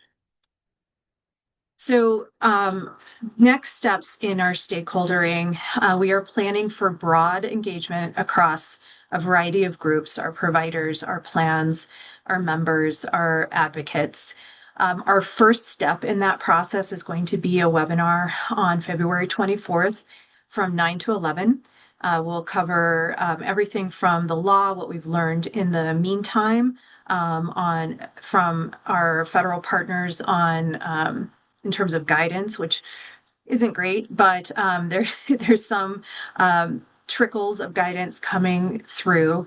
We'll talk about any timeline changes, technology changes, and how we're going to continue engaging folks moving forward. So here is just some information for folks who are interested in staying in touch with us. We have our resource center. I will grab all of these links and put them in the chat because obviously you can't click on them. We have some member messages that we are regularly recording from our executive director. We have an inbox, an email inbox where people can submit questions, comments, feedback to us at any time. And then again, I'll drop in the information about the webinar on the 24th. So I will pause there. Hopefully I didn't go too far over. Thank you, Adela. That is quite okay. And it is such a complicated federal bill that just, reinforces the need for single payer, at least in the state of Colorado. Thanks, Adela, for sharing this important information. The League is very concerned about the state of our state's healthcare system, Medicaid and Medicare in particular. Now we're going to take a very quick break, and we will reconvene at noon sharp. Thank you, everyone, for a very informative morning. And we'll see you all back here in 7 minutes.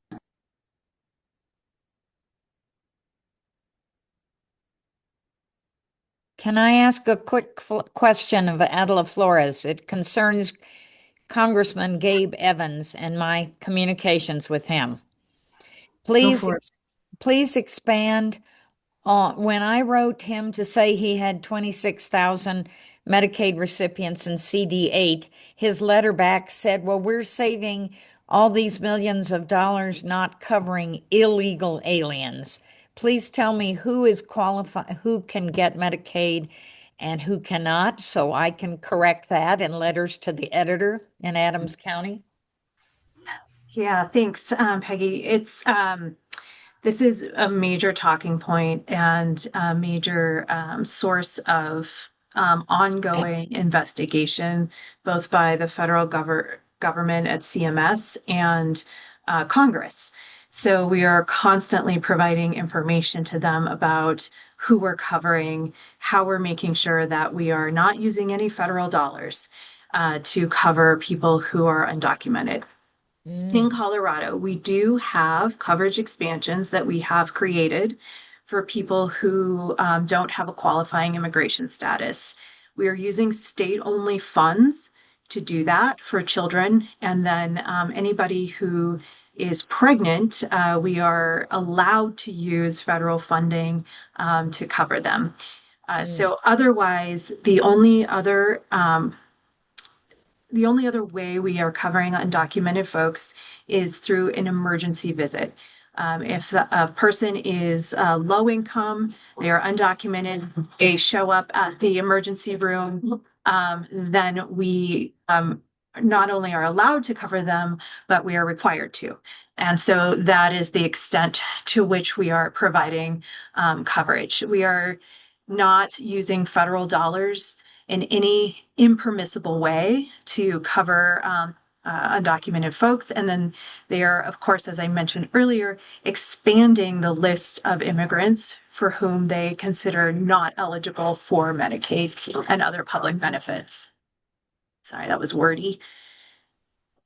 So on a national level, do any states provide care to illegal aliens, people who are undocumented and are not in the asylee process? Yeah, there are about 8 or 9 states, including Colorado, but we're all using state dollars to do it. We're not using federal dollars.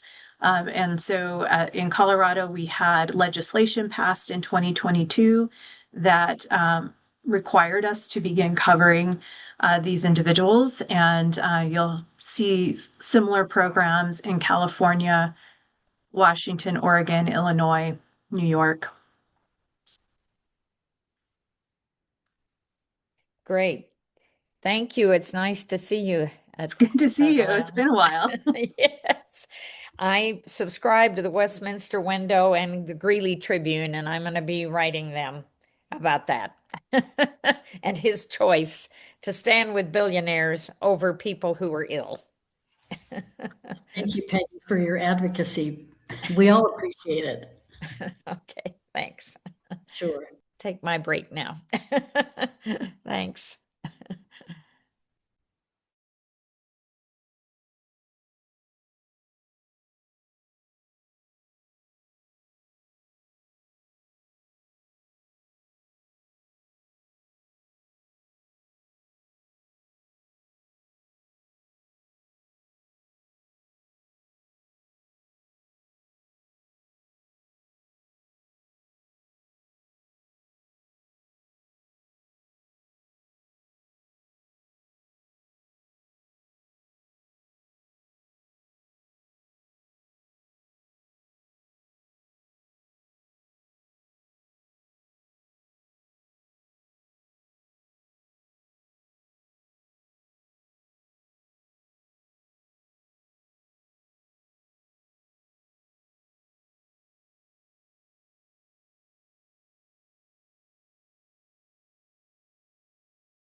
Are we back on?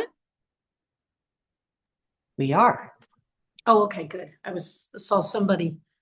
Hi, welcome back. I'm sorry it was a very short break. And I hope most of you, if you're still on break, just make sure that you keep your microphone muted and possibly your video down for the moment. But we want to get moving. And well, immigration is in everybody's top of mind right now. Sadly, there has been a lot going on, across the United States.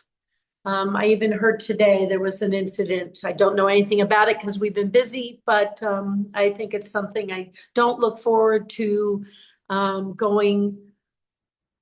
looking up after this meeting. I think it's maybe another sad moment. But today we have somebody that can speak to us about this.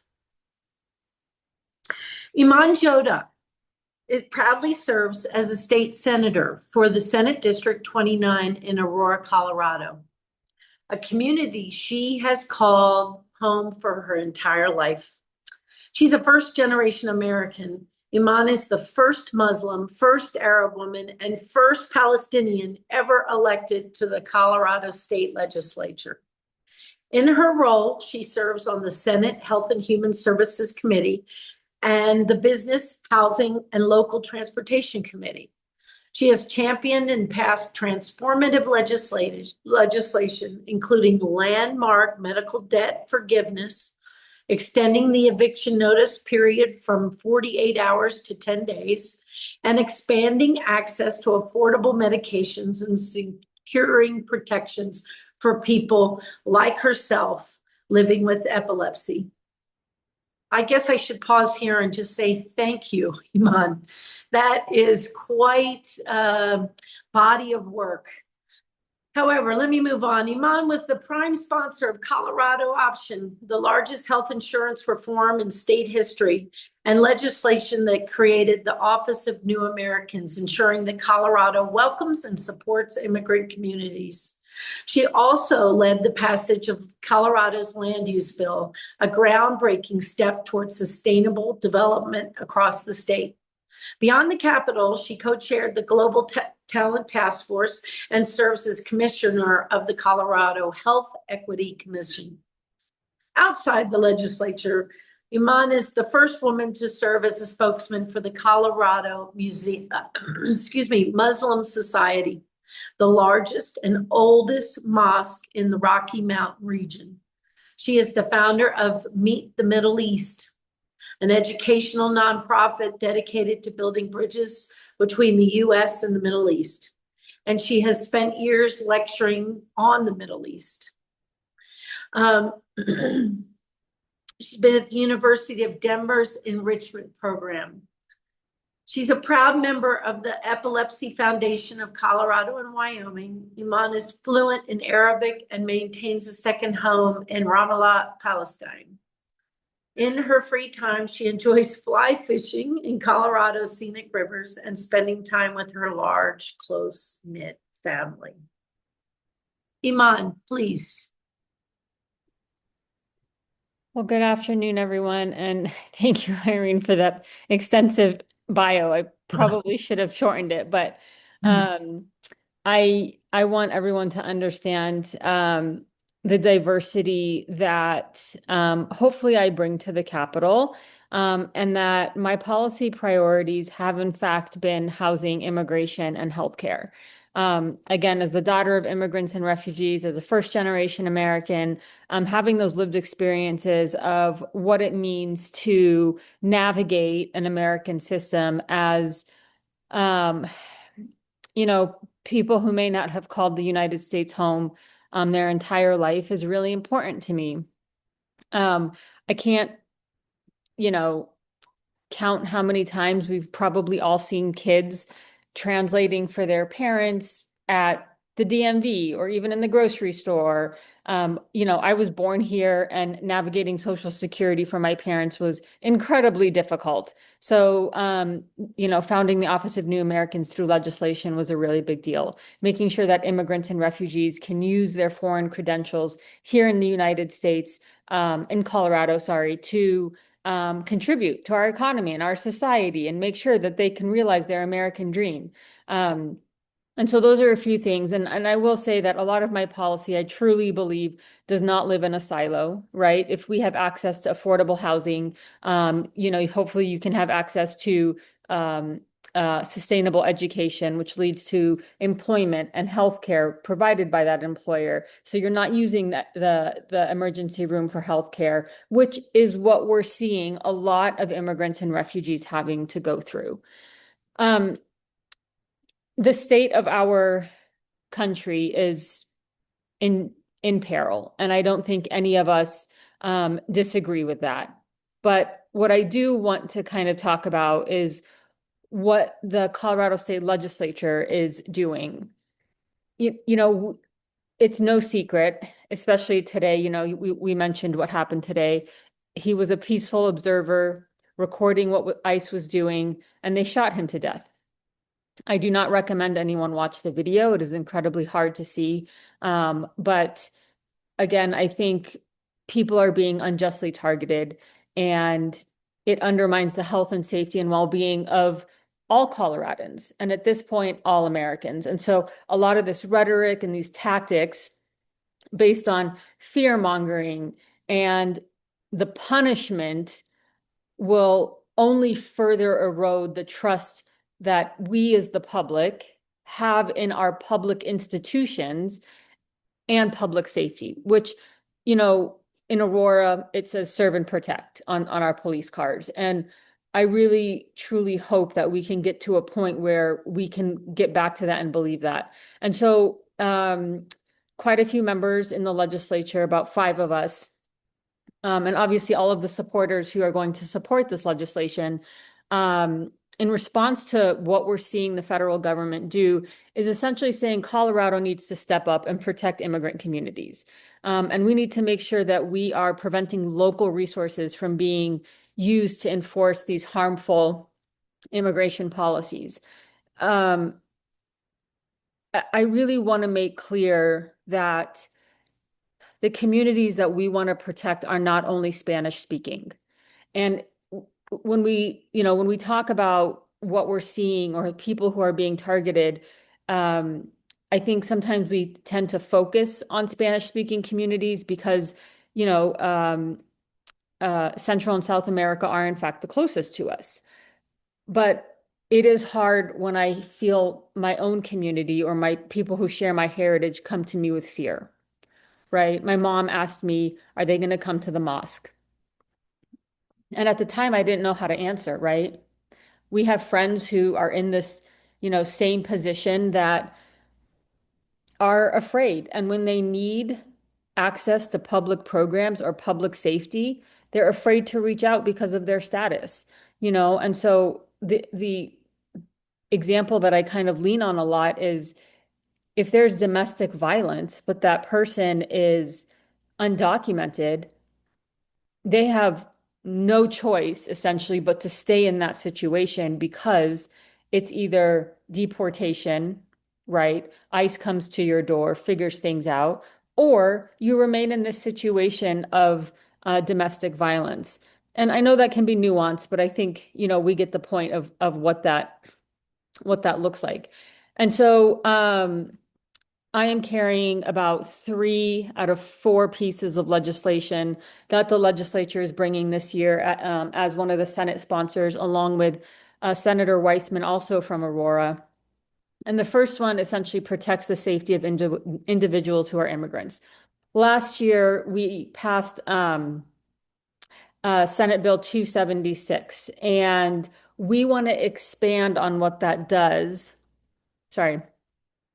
For the employee to the employer, ensuring that full accountability for violations of prohibitions of sharing personal and private information. So the employer can't tip off ICE or tip off law enforcement and saying, hey, I have someone here who is undocumented. We also are expanding it to say that all subpoenas received from the Department of Homeland Security will be reported appropriately and recorded on public-facing websites maintained by the Department of Public Safety. So again, we want to make sure that there's transparency when it comes to anything that DHS is doing. Now, going back to my first point, folks who have had their information shared with the feds due to a subpoena must be informed. They can't just show up, which is, I think, what we're seeing a lot of, right? Is that they're showing up at their doors with zero, information or warning. And I think at the beginning of this, it was, your warrant has to be signed by a judge. But I don't know how far that's going. I don't know if it's good enough. So we want to ensure that any task force has transparency when local law enforcement, so in my case, Aurora Police, is deputized to work with federal agents. And then it goes on to say any new detention facility, which I believe there are 2 more going up here in Colorado, will have environmental scan of the company's expenses before it can open and operate. And, we just heard from Adela, but CDPHE will conduct regular environmental and health inspections of existing and new immigration detention facilities at the facility's expense. A reason we decided to put this in was because there are reports of pregnant women being denied health care. We've now heard people in detention facilities being raped, that the facilities are less than sanitary. Outbreaks of COVID and other things are happening. And so having these constant inspections will hopefully keep a lot of this in check. And then they will also be required to provide reports to CDPHE, like I said, on the outcome of pregnancies, the chronic health conditions, disabilities, dietary restrictions like kosher or halal, your access to an attorney, and places of worship. And I think a lot of those things were personally important to me. My father used to do a lot of this work as a volunteer chaplain for the Colorado Muslim Society. And these were a lot of things that he saw that were not happening. And this was nearly 15 years ago. So you can imagine with the temperature of our current federal government, this has only compounded and become even worse. Airports, buses, trains may not be used to transport detained individuals. So municipal airports and buses, and then protections from deportation while individuals in transit from a healthcare facility, school, childcare, court building, or faith establishment, which again, we've all seen happen. They've kind of been caught while they are doing these things. The big one that I really want to talk about that we get a lot of emails about, that we get a lot of questions about, is masking, right? Is can we make it illegal in the state of Colorado for ICE agents to not wear masks? Now, we all know that it's incredibly difficult to mandate or do anything, tell the federal government what they can and can't do. But what we have decided to do, and we've been working really closely with the AG's office to make sure that what we're doing is defensible. And what we landed on essentially is saying,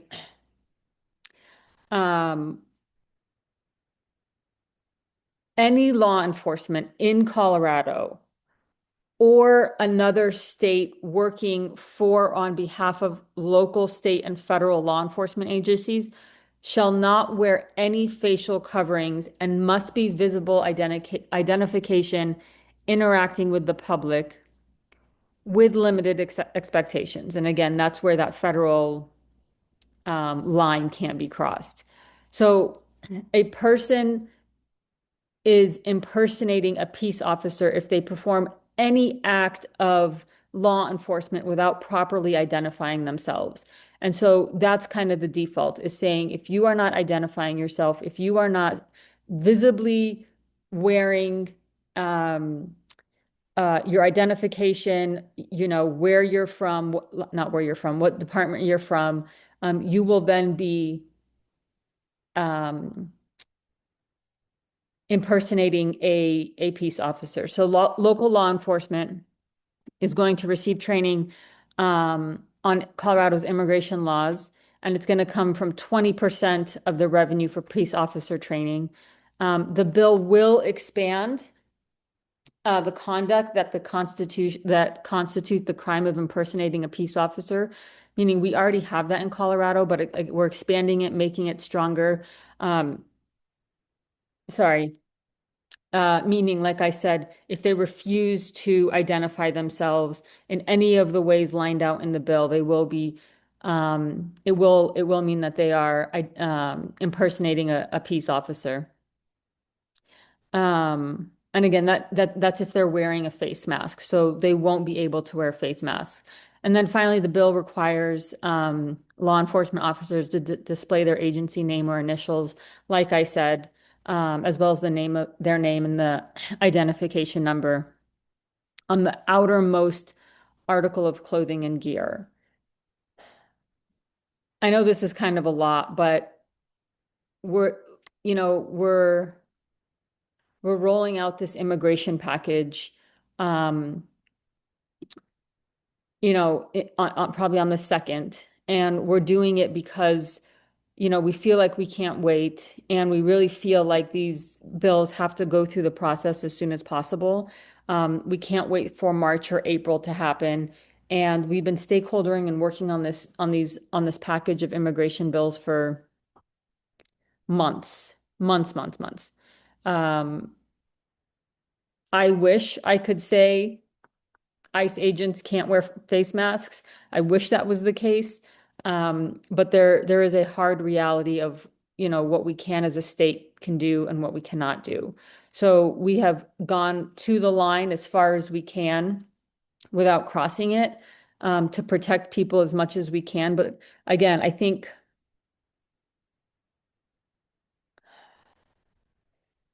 I hope that things don't get worse where we have to continue to increase or make these penalties so much harsher next session, which is what we are already having to do. We're coming back and increasing the bill and building on legislation that we passed last year to make it even more powerful and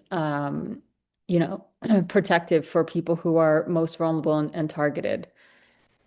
That's my spiel. I'm sorry if it was kind of uh, robotic, but I wanted to make sure that I wasn't missing anything.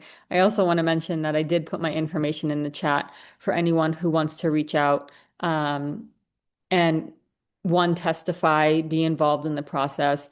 I know that some of you have already been involved in the process, which we are deeply grateful for. But once these bills start to hit committee, again, I think having your support, whether it's a flood of emails to your representative, or to the entire legislature, is one that we would welcome. Testifying when appropriate. And something that I've always stressed is, if someone feels unsafe to come into the building to testify because of their status, this is where people can use their privilege and say, I'm reading the testimony of someone who doesn't feel safe coming into the building, and here's what they have to say.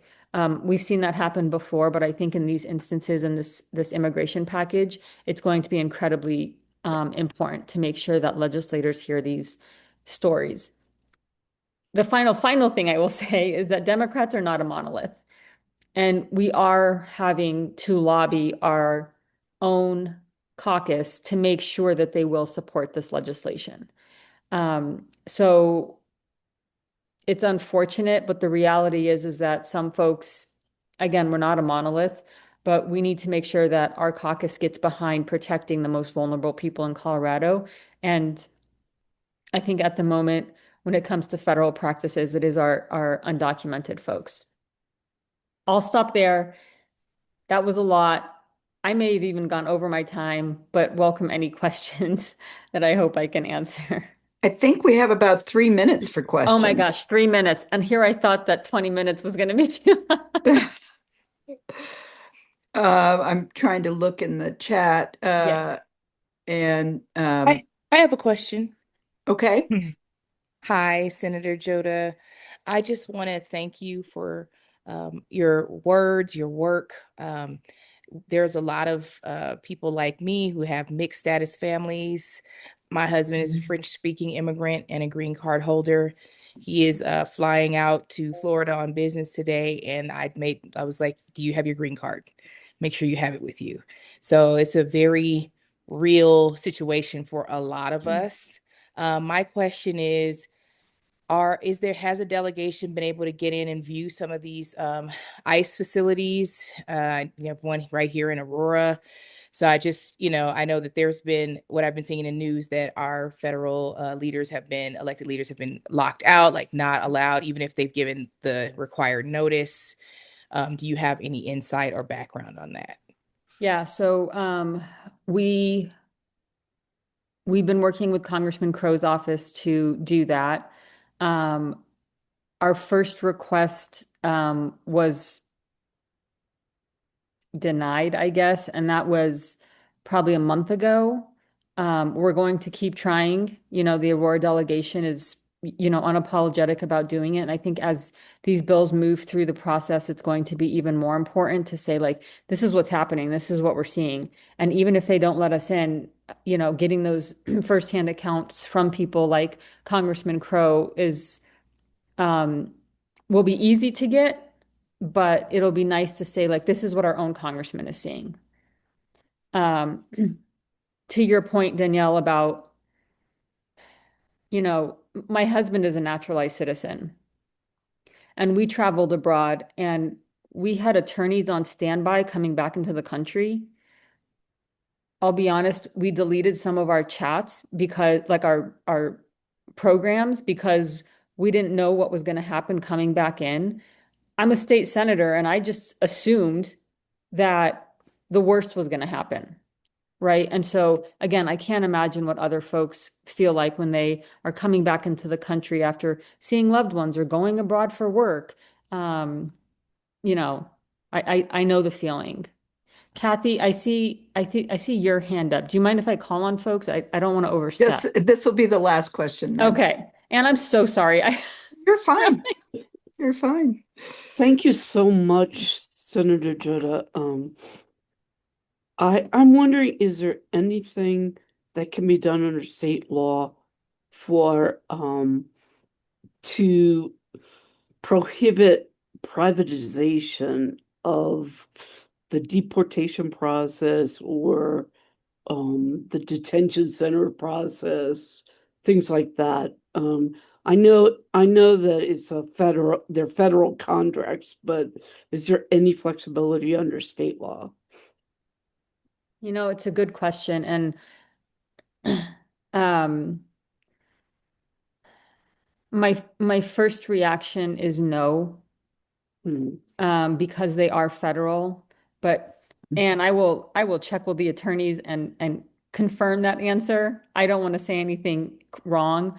But I think, again, this is where we are walking up to the line and doing everything we can, short of, regulating the federal government, which we can't do, is unconstitutional. Right, yeah.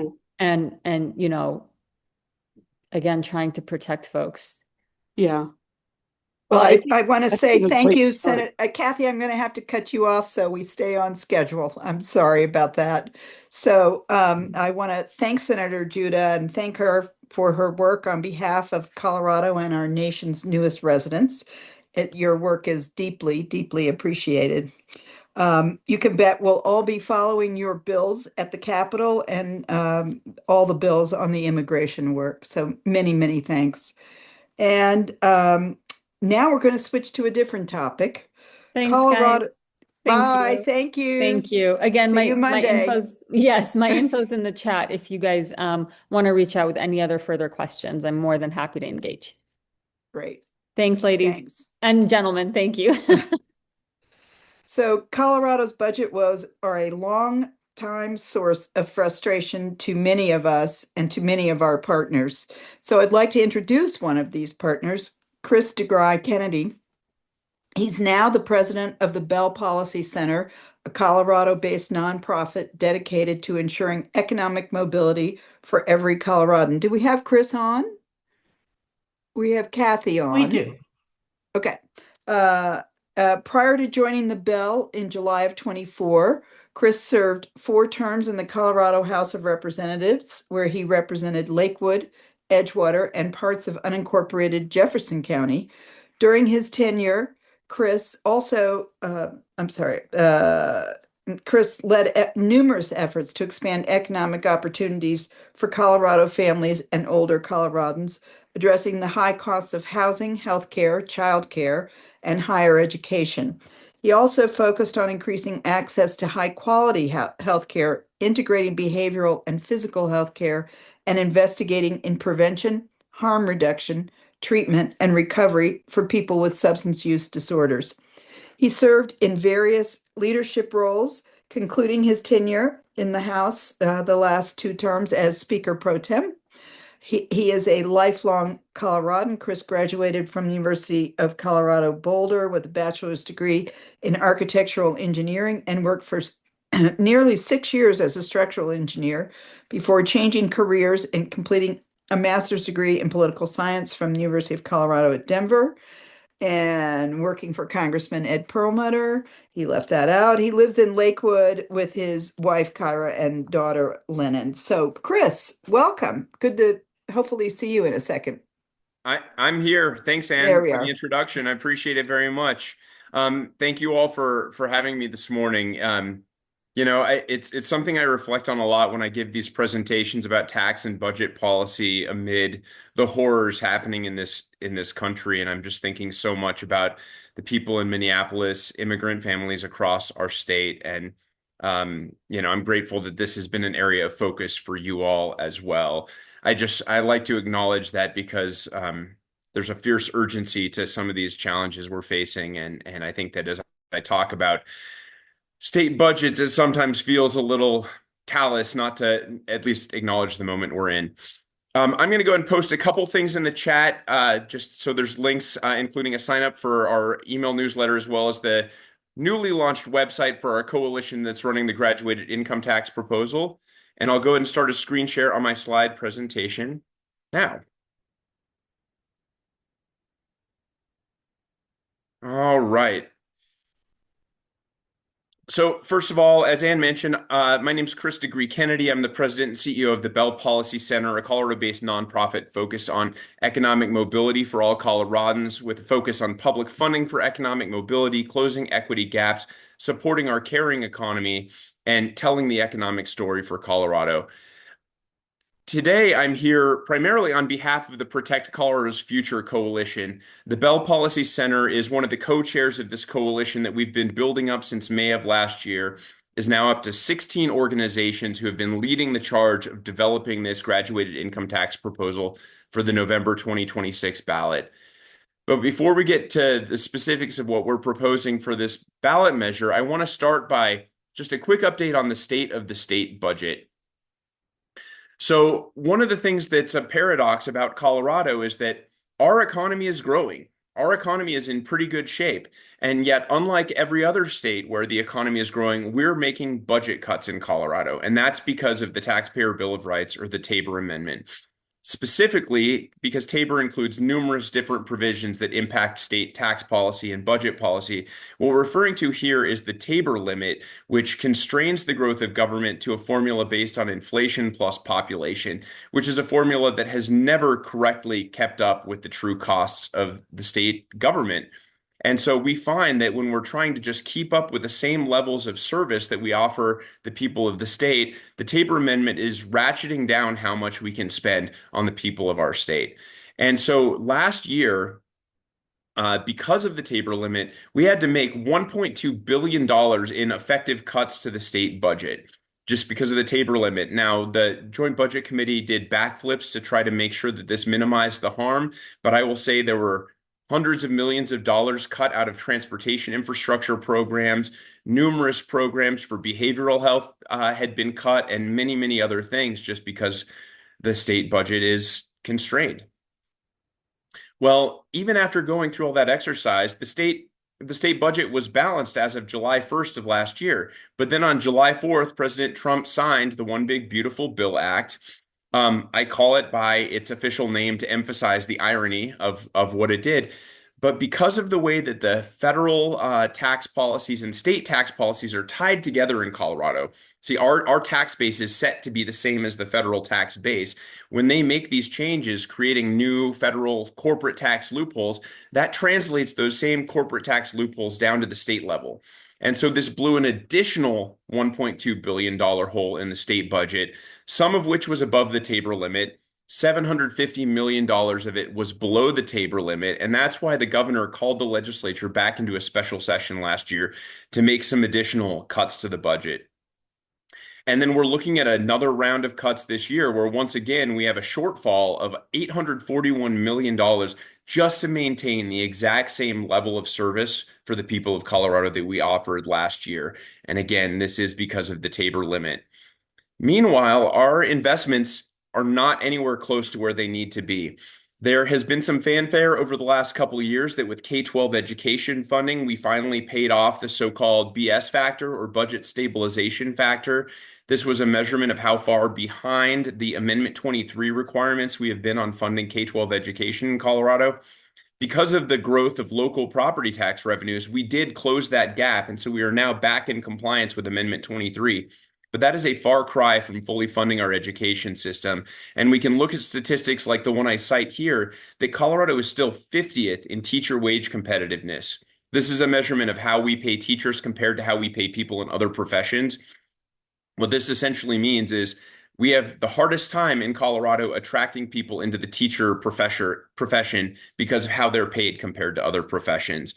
We have a number of other structural challenges. The costs of healthcare have consistently grown faster than the Tabor cap has allowed. We also have an aging population that is requiring more healthcare services as they get into their older years. And then there have been numerous other federal policy changes like freezing CCAP dollars, that's the Child Care Assistance Program, and other constraints on the state budget. And if you think that's bad, just wait until what's going to happen in the next few years because of the One Big Beautiful Bill Act. We are seeing a shift in administrative costs for the Supplemental Nutrition Assistance Program, where the states are going to have to pick up an even larger share of those costs. In 2027, we're going to have to start implementing the Medicaid Work Requirements Program, which is estimated to cost $57 million, with 3,700 new county-level staffers required just to administer the new bureaucratic paperwork requirements, which are completely unnecessary because the reality is the vast majority of people on Medicaid are already working. And what we've seen in other states is implementing these paperwork requirements leads to a great drop-off in enrollment. I imagine Adela touched on some of this stuff when she presented to you guys earlier today.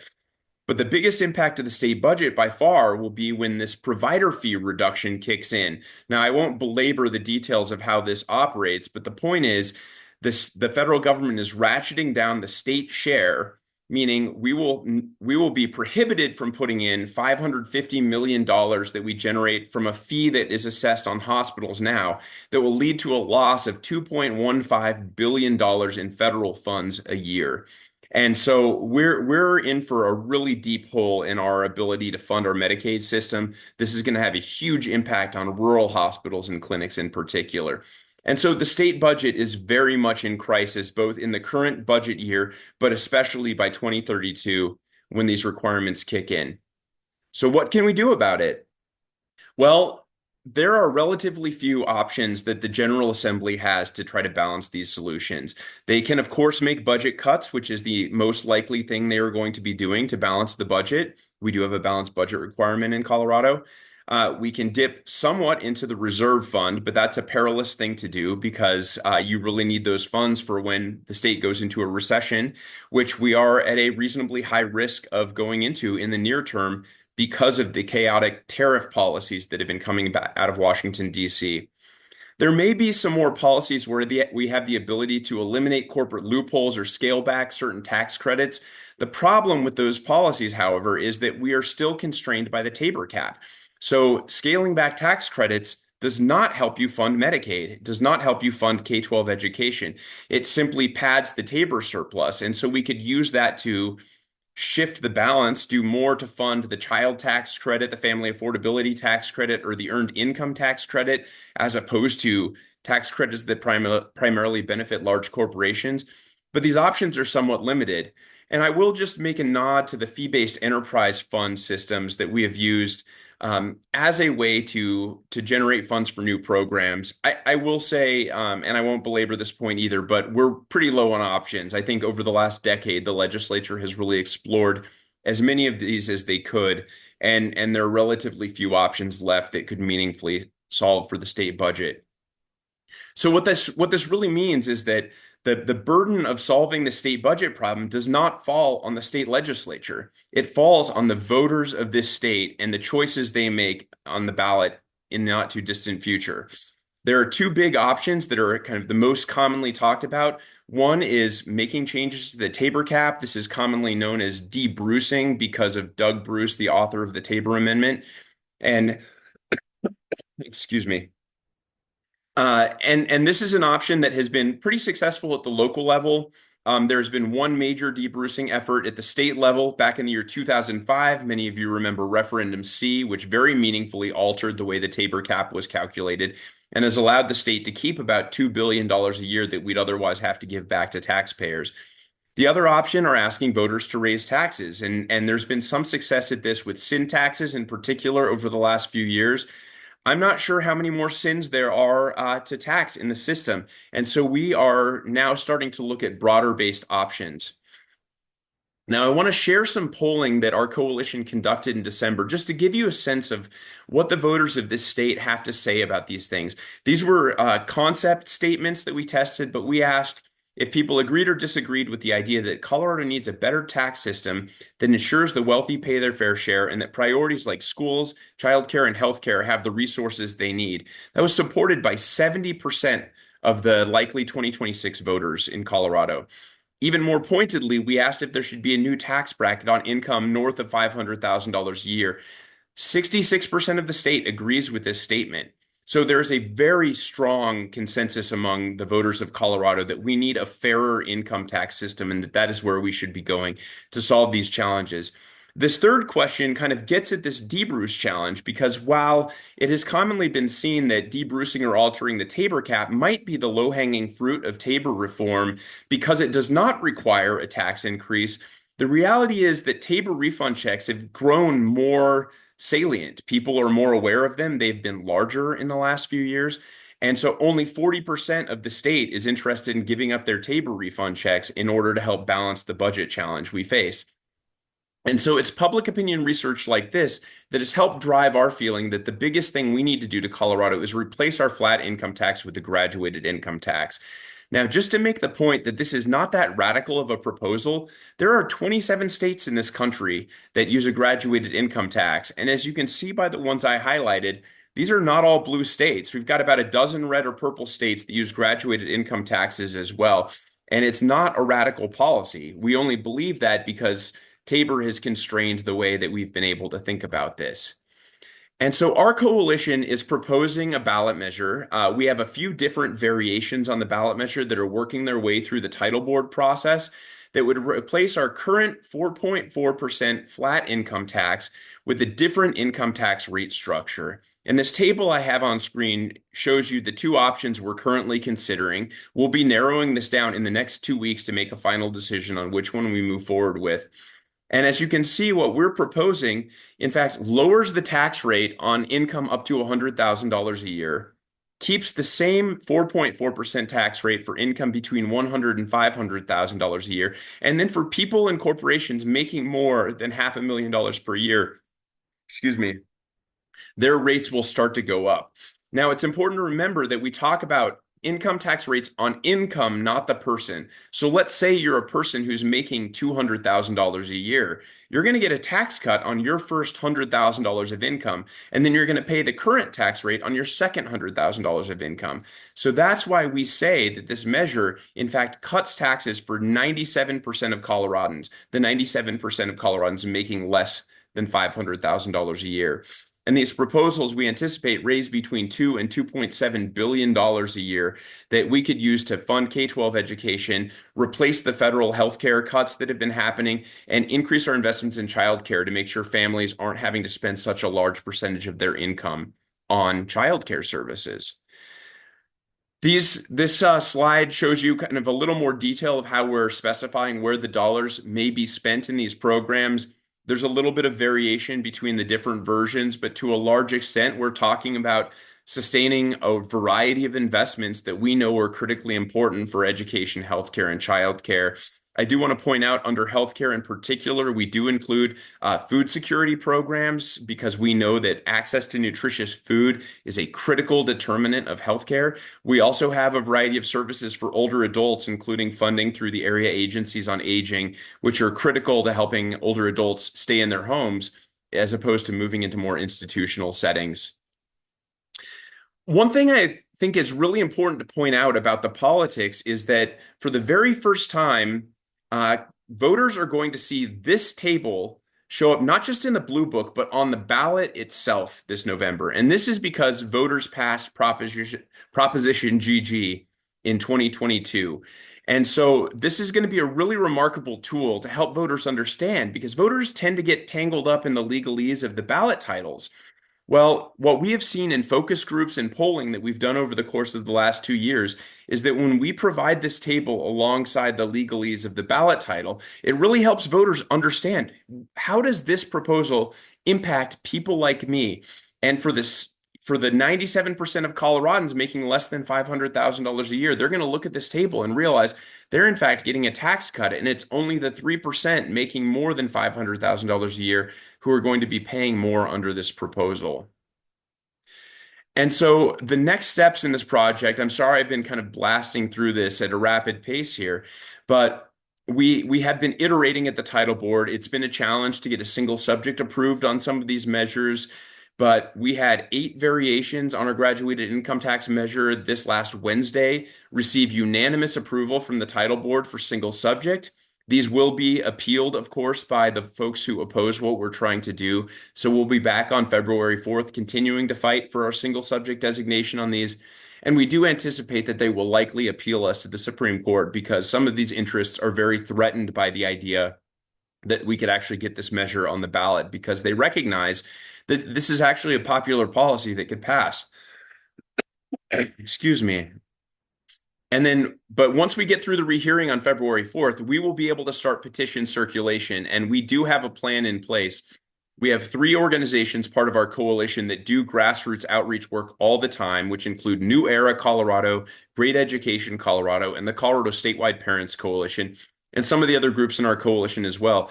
They have already built out a detailed plan to get the 2% of registered voters we need in all 35 state Senate districts, and we're going to be starting to build those petition efforts soon. Now, the last thing I just want to mention is, even though there is a constitutional change that is required, because Tabor does prohibit a graduated income tax, so we have to strike part of the sentence in Tabor that says all income shall be taxed at one rate. But because we're only removing language from the Constitution and not adding language, we do not have to meet that 55% threshold to pass. And in fact, we will be able to pass this ballot measure with just 50% of the electorate. And so we're really excited. We believe we've got great potential to pass this measure this November. And if you are interested in helping, please check out the protectcartersfuture.com link that I put in the chat, where we do have a volunteer sign up form, and we will be soon starting to reach out to all those who are interested. It looks like I'm at 12:46, Beth and Ann, so I don't know if I actually have time to answer questions, but I'll let you direct me here. Let's do one question. Okay. How does CEA's proposal interact with the graduated income tax? Yeah. So the Colorado Education Association has been talking about another approach to solving this budget conundrum at the state. I'm in close contact with them every single week. They do not conflict with each other from a policy perspective. I think that if voters passed both of them, one measure would change the Tabor cap for the current revenues we collect. Another would create new revenue that goes into a Tabor exempt fund. And so these two proposals could interact and coexist in a constructive way. I will say there is some concern about the politics of putting two big Tabor reform measures on the ballot in one case, and we are working very closely together to try to get on the same page. Easier said than done, but I do believe we share the goal of solving the state budget crisis and just have been in a little bit of a different place about the best way to do that. And so those conversations continue.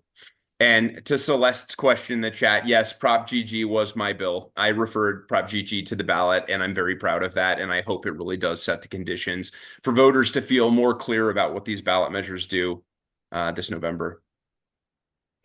Thanks, Chris. We're so grateful that the Bell and CFI are taking on a portion of Tabor.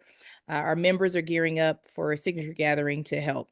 Next up are Representatives Dr. Regina English and Junie Joseph, here to discuss their bill measures to improve Black maternal health equity. I'm sure all of you know that Black women, Black mothers die in childbirth at a far higher rate than white women. I believe it's like 4 times the rate. And I'm sure you'd all like to know the reasons why and see some solutions. I will say that Black Maternal Health Week is something that I follow and support. So make sure when you hear about it, you uplift the messaging. Also, just know that it's the numbers are the way that they are, the outcomes, the health outcomes for Black women, regardless of income or education, or any type of status. It's really a tragedy, and we have to be vigilant about it. So let's introduce our speakers. Elected in November of 2022, Representative Joseph serves as a member of the Colorado House of Representatives for the 10th District, serving Boulder.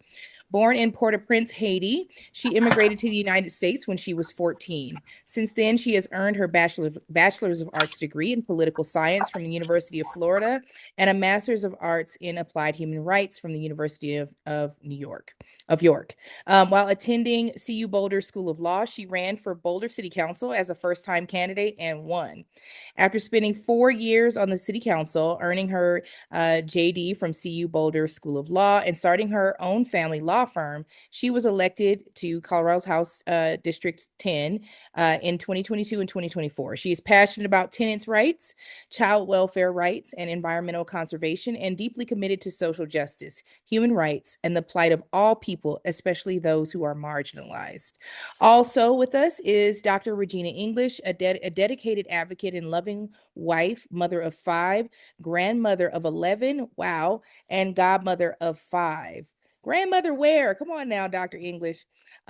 She was raised in Battle Creek, Michigan, and earned an associate's degree in chemical dependency, drug and alcohol counseling, a bachelor's in management, and a master's in public administration, and a doctorate in management, specializing in organizational leadership. She is Miss El Paso County 2025 and has founded 3 scholarship pageant systems for African American young women and men, as well as youth from all backgrounds. In 2016, she launched the BU BU nonprofits. That may be a typo, but you can correct this when you come on. Dr. English is the first Black woman to represent El Paso County in the Colorado General Assembly for House District 17. Central to her agenda has been empowering student and teacher voices, ensuring they remain at the forefront of educational reforms, criminal and juvenile justice reform, advocating for comprehensive changes that address systemic issues and mental health awareness, championing policies to ensure dignity and respect in treatment practices. Furthermore, Dr. English's legislative priorities encompass housing policy, climate change mitigation, environmental stewardship, and reproductive rights. She enjoys family basketball, shopping, and comedy in her spare time, a God-fearing woman and prayer warrior. Her mottos are committed to being fabulous on purpose and stay ready so you don't have to get ready. And anybody who's seen Dr. English down to the Capitol knows she stays ready. Thank you both for being here, representatives. You have the floor. Unmute myself. First of all, good afternoon, everyone. Thank you for sharing this platform with us, giving us an opportunity to come and share out with you all about the policy that we are bringing forth on the table this legislative session. It's important to us that we bring an awareness to what we see happening across the nation, and whatever we can do to provide preventative measures in the state of Colorado and make sure that the state of Colorado is safeguard against women, particularly Black women, giving birth and losing life, that we can prevent that. So I'll just go through a few things, then I'll turn it over to Representative Junie Joseph. I don't know if there'll be time for questions or concerns. If not, you all can find us on the Colorado General Assembly website and reach out to us via email or our offices, and we can give more clarity if we don't have the opportunity to do that at this time. So number one, I do want to talk about maternal mortality, which explains the significance of why this policy is being brought forward this legislative session. And I would encourage you all to lean into the legislative process and come to committee and testify if this is something that's near and dear to your heart once the bill is calendared. So number one, the maternal mortality rate in Colorado, specifically Black pregnant and postpartum people in Colorado, have a maternal mortality rate of about 104.5 deaths per 100,000 deaths during pregnancy and up to a year postpartum. So for comparison, the overall maternity mortality rate in Colorado was 54.7 per 100,000 during the same period. This means Black pregnant postpartum individuals in Colorado were about 1.9 times more likely to die during pregnancy or within a year after pregnancy compared with the overall population. And we know that no one should have to lose a life to bring a life into this world. And just to touch a little bit about the infant mortality rate, the infant mortality rate among babies born to Black mothers in Colorado is about 2.2 times the state average, according to March of Dimes. And the general mortality for Black women life expectancy in Colorado, although this is not specific to Black women's mortality rate alone, the life expectancy gives a broader picture of the racial disparities, which is life expectancy for Black residents in Colorado increased from 72.8 years in 2020 to 76.5 years in 2024. So by contrast, life expectancy for white residents rose from 79.2 to 81.1 in the same period, according to Colorado Public Colorado Public Radio. I'm putting my words together.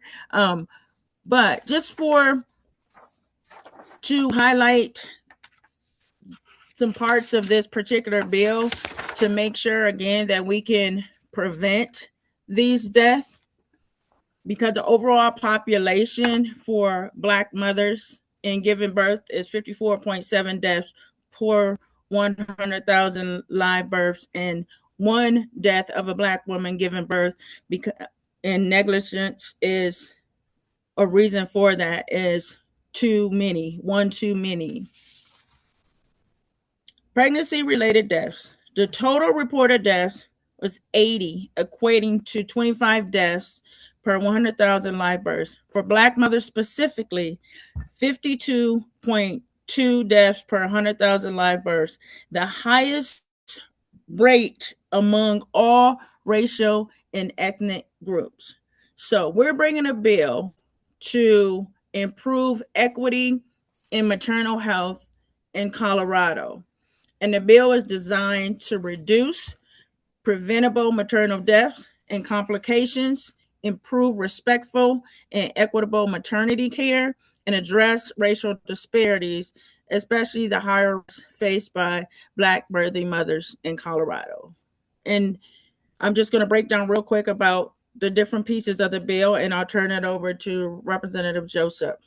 So in the first part of the bill, we emphasize on training for healthcare providers, continuing education in cultural competence, equity in maternal health care, and it will ensure that providers are trained to recognize biases, communicate effectively, and deliver respectful evidence-based care. And we had conversations on what that should look like for people to actually change their behaviors, and simulated trainings seem to be the way to go, but there are other dynamics that play a role in that, especially when it comes to a fiscal note this particular session, as we know the budget constraints that the state of Colorado is facing.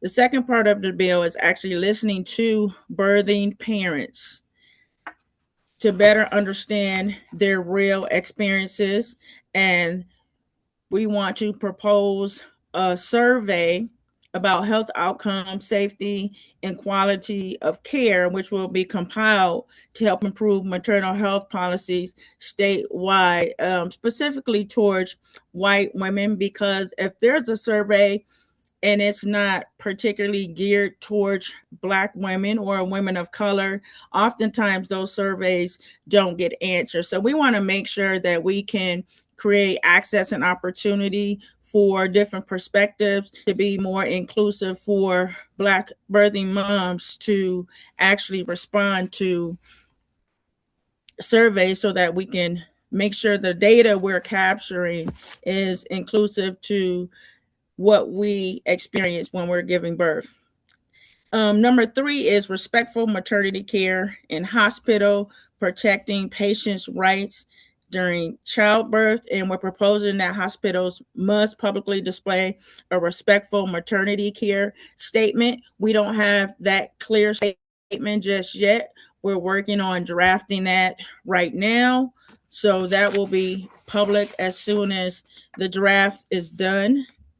And the statement is going to have to include freedom from harm, mistreatment, privacy and dignity, informed consent, the right to have a support person present, culturally sensitivity, discrimination-free care, clear communication. And so hospitals are going to have to provide this information, how to file complaints if discrimination occurs. And we know that some of these things are happening right now within our HIPAA rules. However, there are some changes that need to be made, again, to make this more inclusive and make sense for the state of Colorado, because if there wasn't a need for this, we wouldn't have to bring this policy forward. So there are some things that we need to add value to what already is, to make sure we can save the lives of women that are giving birth, particularly Black women. 4, we are asking for stronger oversight and accountability. And that just means when serious harm or death occurs, the hospitals have to report the severe maternal complications or deaths.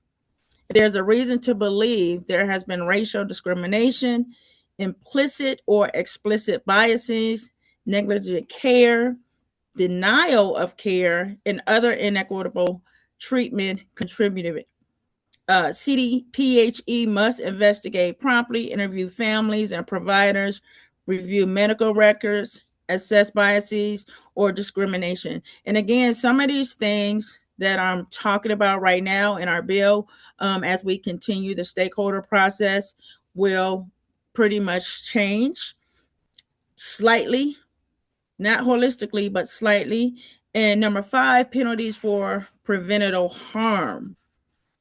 There should be a penalty, which is a level of accountability. And the concern was that there are hospitals closing their OBGYN departments, and that is not something that we want to do because that creates barriers and cut off access. But we do believe there should be a level of accountability when a life is lost and there has been negligence. There has to be a level of accountability, and no amount of money in the world is going to bring back a mom that has lost her life and her child is here in this world without her. So we're still looking at what the penalties and fines and violations look like. So there's room to change because we know what health facilities are facing and having to close their doors, and that's not what we want to do in this bill. And really quick, number 6, maternal health equity improvement fund, transparency and public reporting, and making sure we have community voice at the table. And the maternal health task force, having at least one Black maternal health advocate on there in the task force, advises the state on disparities in maternal outcomes, systemic causes of inequity, solutions rooted in community experience. And again, there are things happening across the state, but we want to make sure we can level set and tighten those things up, like I said, and add value to what is, because if something's not working, then we need to do our best as legislators to make sure we can bridge the gap through policy. And I'll stop right there and turn it over to Representative Junie Joseph. I know that was kind of fast, but again, please reach out to our offices if you have any questions and concerns. Thank you. Rep. Joseph. Thank you, Rep. English, and good morning, everyone. It's a pleasure to be here with you on your Saturday afternoon. And thank you to the League of Women Voters for your incredible work and for the opportunity to be here. You've invited me here before, so it's always a pleasure to be amongst you and also before you. I'm especially grateful to be working alongside Representative English again. We previously partnered on reproductive health legislation. We passed together SB 23-288, which expanded access to doula care by directing the Department of Health Care policy and financing to move toward coverages of doula services and creating a doula scholarship program and requiring the Division of Insurance to conduct a cost-benefit analysis. That bill represented an important step toward improving maternal health outcome and supporting birthing parents across Colorado. So today, Rep. English and I are before you to discuss House Bill 261044, which is a stepping stone from the previous legislation that we've worked on, which is an important step to improve respectful and safe care. So why this bill matters, as I mentioned to you, the bill promotes respectful maternity care by formalizing patient rights and ensuring those rights are clearly communicated and upheld at every facility. And I'm very sorry if I'm slurring my words a little bit. It's because I just got braces, well, about a couple of months ago. And it's a process every time you put a brand new one on. So I may be slurring a little bit, so I apologize. This includes freedom from discrimination, informed consent, privacy, culturally sensitive practices, as you've heard from Rep. English, and supportive communications between providers and patients. The bill addressed systemic bias and disparities in maternal health outcome, particularly along racial lines, disproportionately affecting Black birthing parents, as you've heard, structural racism, implicit bias, and gaps in providing and provider training contribute to unequal care even when socioeconomic or educational factors are similar. This bill directly targets those issues by requiring cultural competency training and embedding patient voices and advocates into the policy process. The bill enhances data and accountability, as you've heard from Rep. English, by improving reporting, data collection, and oversight of severe maternal morbidity and mortality events. The state can better understand why disparities persist and take actions to resolve systemic failure. The creation of a dedicated fund to support families and equity work reflect a commitment to reinvest in communities that have suffered harm.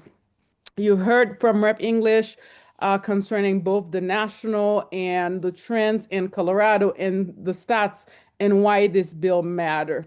Again, it's about equity and racial disparities in maternal health do not disappear when controlling for education or income, which points to systemic and care-related inequities rather than merely socioeconomic differences. Protecting Black mothers through policy and practice reform is both a health equity and a civil rights priority, as it addresses the unequal burden of risk that persists across communities and generation. So again, House Bill 261044 is about ensuring that every birthing parent in Colorado receive equitable, respectful, and evidence-based maternal care, and that racial disparities in outcomes, which are far too stark both nationally and within our state, and are not simply accepted but actively reduced through education, accountability, transparency, and community informed solution. You've heard from Rep. English as well. We've been meeting with a lot of stakeholders. We're so grateful for Soul to Soul Sisters. We've been working with them and a couple of other organizations as well. We've had a stakeholding last night with an incredible group of advocates and practitioners to make sure that this bill actually works on the ground. And based on this conversation, we're working on a few key refinement, as you've heard from Rep. English. First, we are adding clear patient-facing rights language so every birthing parents know what respectful safe care looks like and how to get help if something happens, something wrong happens, whether that's through printed material, digital formats, or verbal communication, requiring hospitals to adopt formal safety, anti-discrimination, and maternal death review protocols, and strengthening accountability by ensuring that when our system fails, there are real consequences through professional review and facility level corrective actions. Again, I'm very grateful to have partnered with Rep. English on this bill. I'll stop right there because there might be questions. I don't know how long I've been talking. I just know that I've been talking for a while. So I'll stop right there. And again, I want to thank you, Beth, for the opportunity to be among such wonderful women who are continuously stepping up for our community. And I know without you, we could not have been able to do this work at this Capitol. So thank you for all that you do.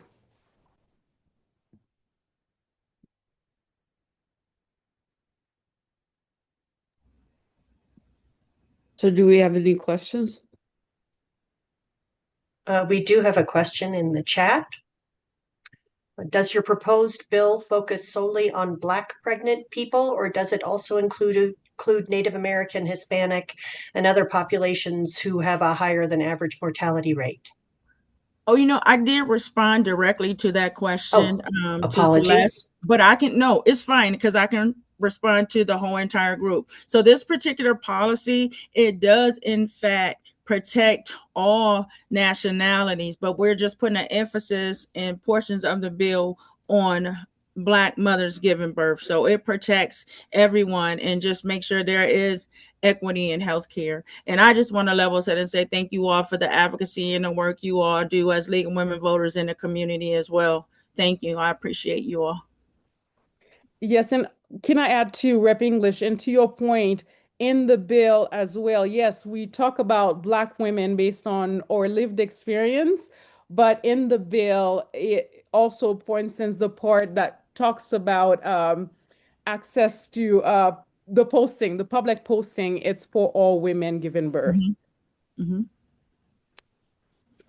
Well, thank you very much, Representatives Joseph and English. This is a really important issue. I think it's a shocking statistic.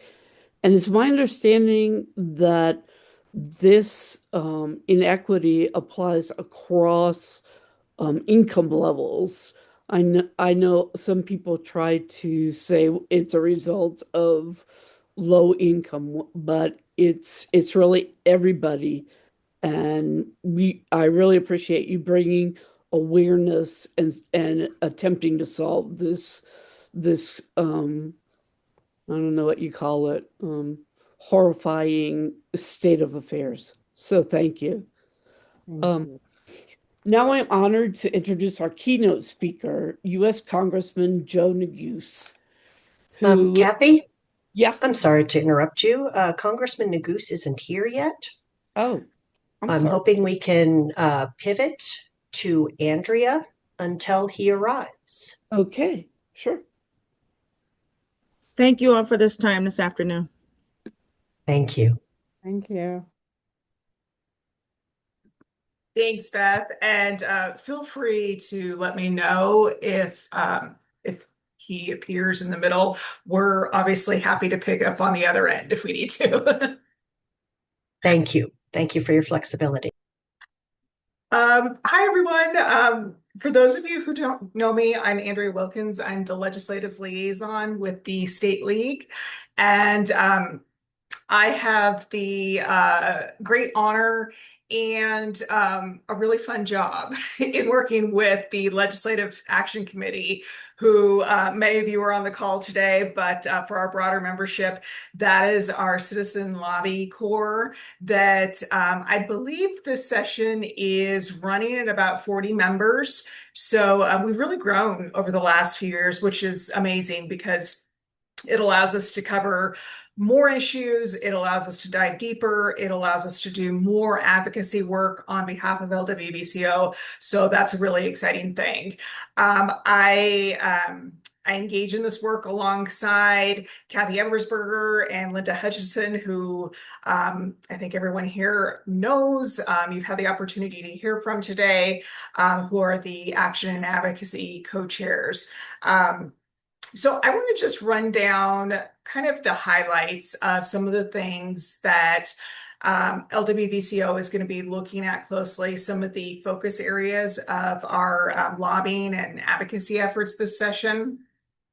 The session got underway on the 14th. So we're still kind of in the early days, and we've seen about 100 bills be introduced in that time. We've heard really about a wide range of really necessary and exciting measures that are happening within the legislature and within the broader stakeholder community. I'm not going to repeat those, but I do want to point out that probably goes without saying that those are big priorities for us. So I won't touch on them again, but I do just want to indicate that everything that you've heard today was on the agenda because it's a huge advocacy priority for us. But there's other things that we're focused on as well. Before I mention some of those, I do just want to say a little bit about context. I think everyone has probably heard, either directly through your communications with your reps or certainly through the news, that Colorado is once again struggling with a budget deficit of around $850 million. So that's going to color everything that happens at the legislature this session. As Chris Kennedy mentioned, unfortunately, we are, we're in just really kind of in a structural disadvantage the way our system is set up, and the fact that our expenses are growing at a rate that does not align with what Tabor allows us to spend. So it just really causes an unfortunate budget situation because our economy is growing, but the state still struggles to keep up with being able to fund necessary services and programs. So really, I think the message there is that expensive efforts, anything with a large fiscal note, is really at risk of going very far this session. So we're going to have to once again get creative and figure out how to do things with a very small budget. So that's one piece of important context.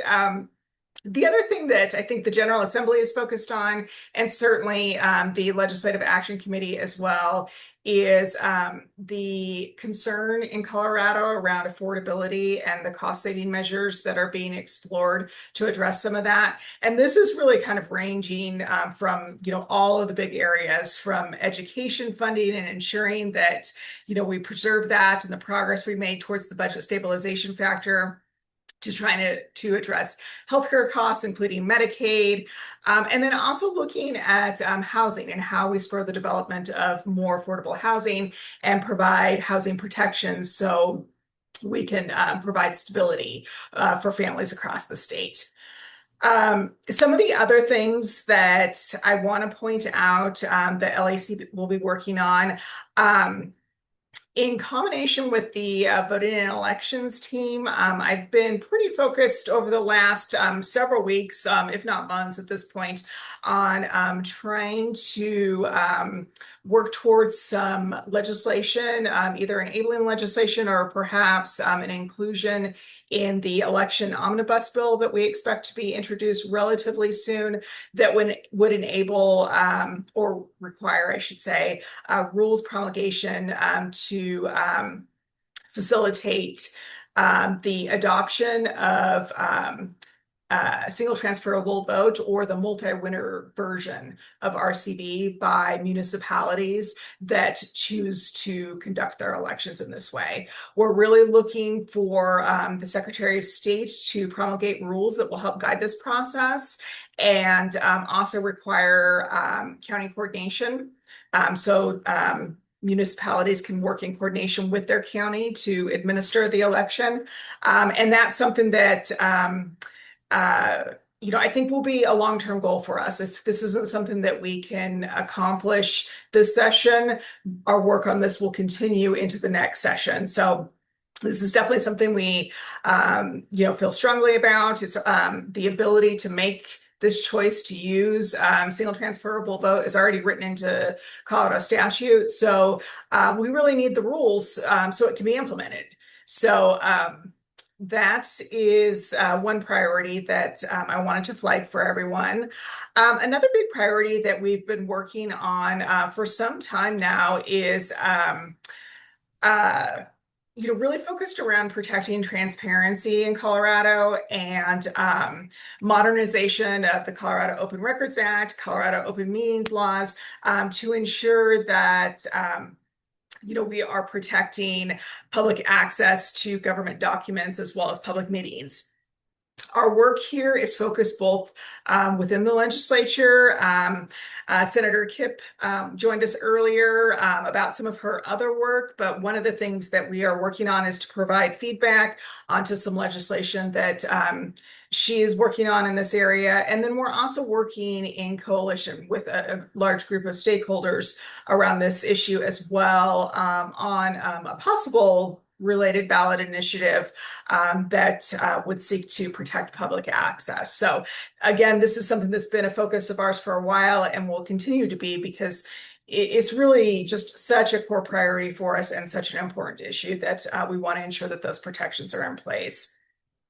One of the other bills that is really, I think, top of mind for people right now that I want to flag is Senate Bill 5.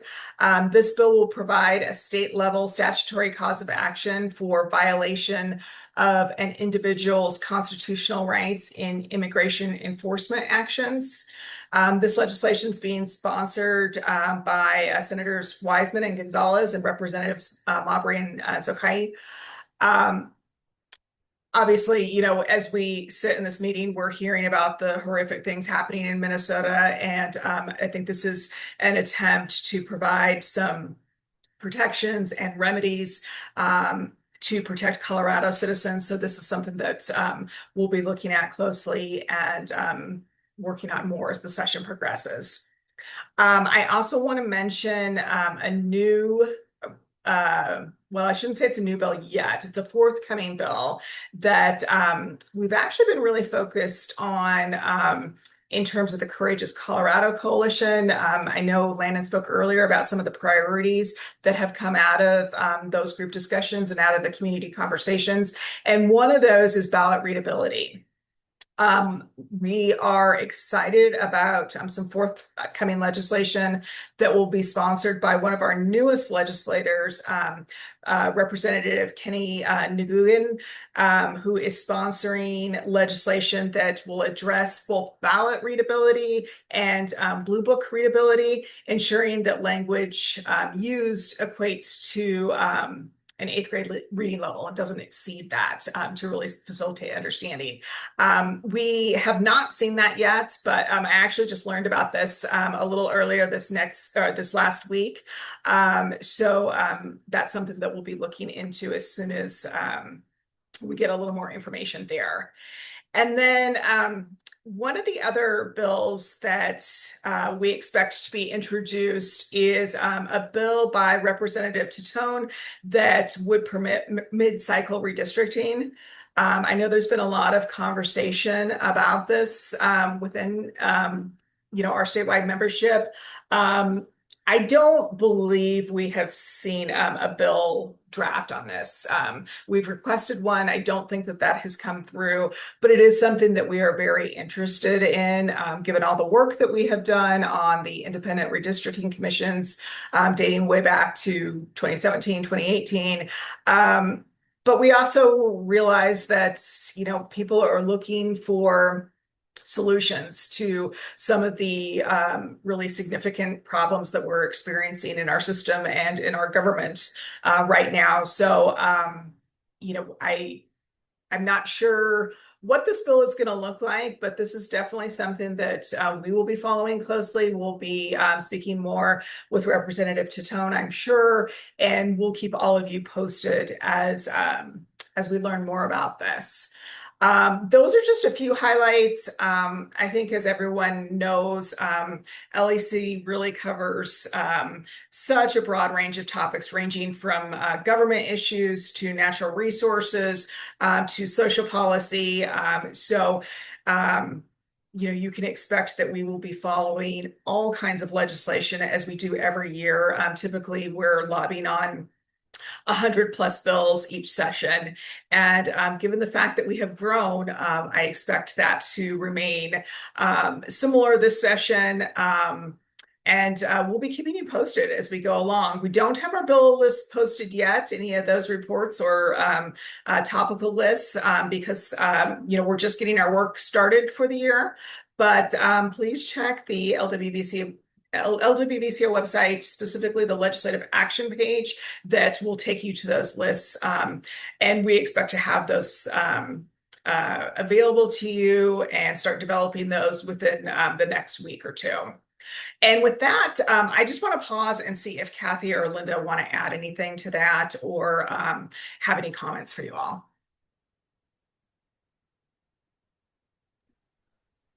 I just wanted, I don't know if you mentioned this, but did you mention data centers? I think that's going to be a really important issue. I didn't specifically mention that, Kathy, but you're absolutely right. I know this has been a big focus and concern of the LAC and our natural resources team in particular.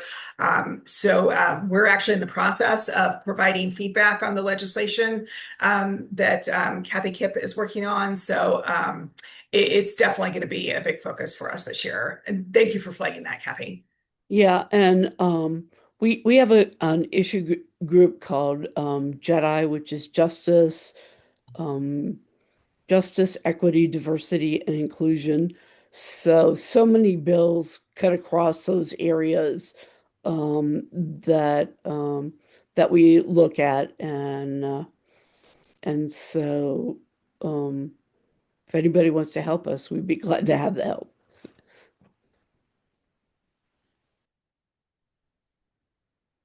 Andrea, Sandy is wondering if you could repeat the first bill that you mentioned.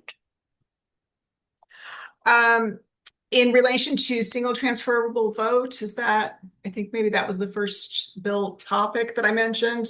Hopefully that's right. Right now, it is not a bill.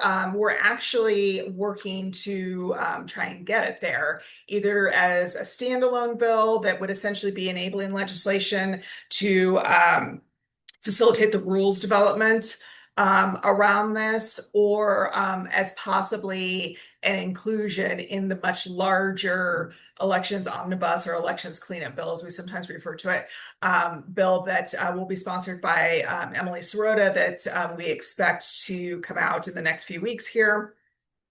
This is an issue that we've been working on for a while and working with other stakeholders. So we're not quite sure what direction this will take, or honestly, if it's something that we're even going to be able to accomplish this session. That's certainly our goal, and we are pushing hard for that. But as we often talk about in LIC, persistence is the name of the game more often than not. So if it isn't something that we can accomplish this session, our work will continue, but it is not currently a bill.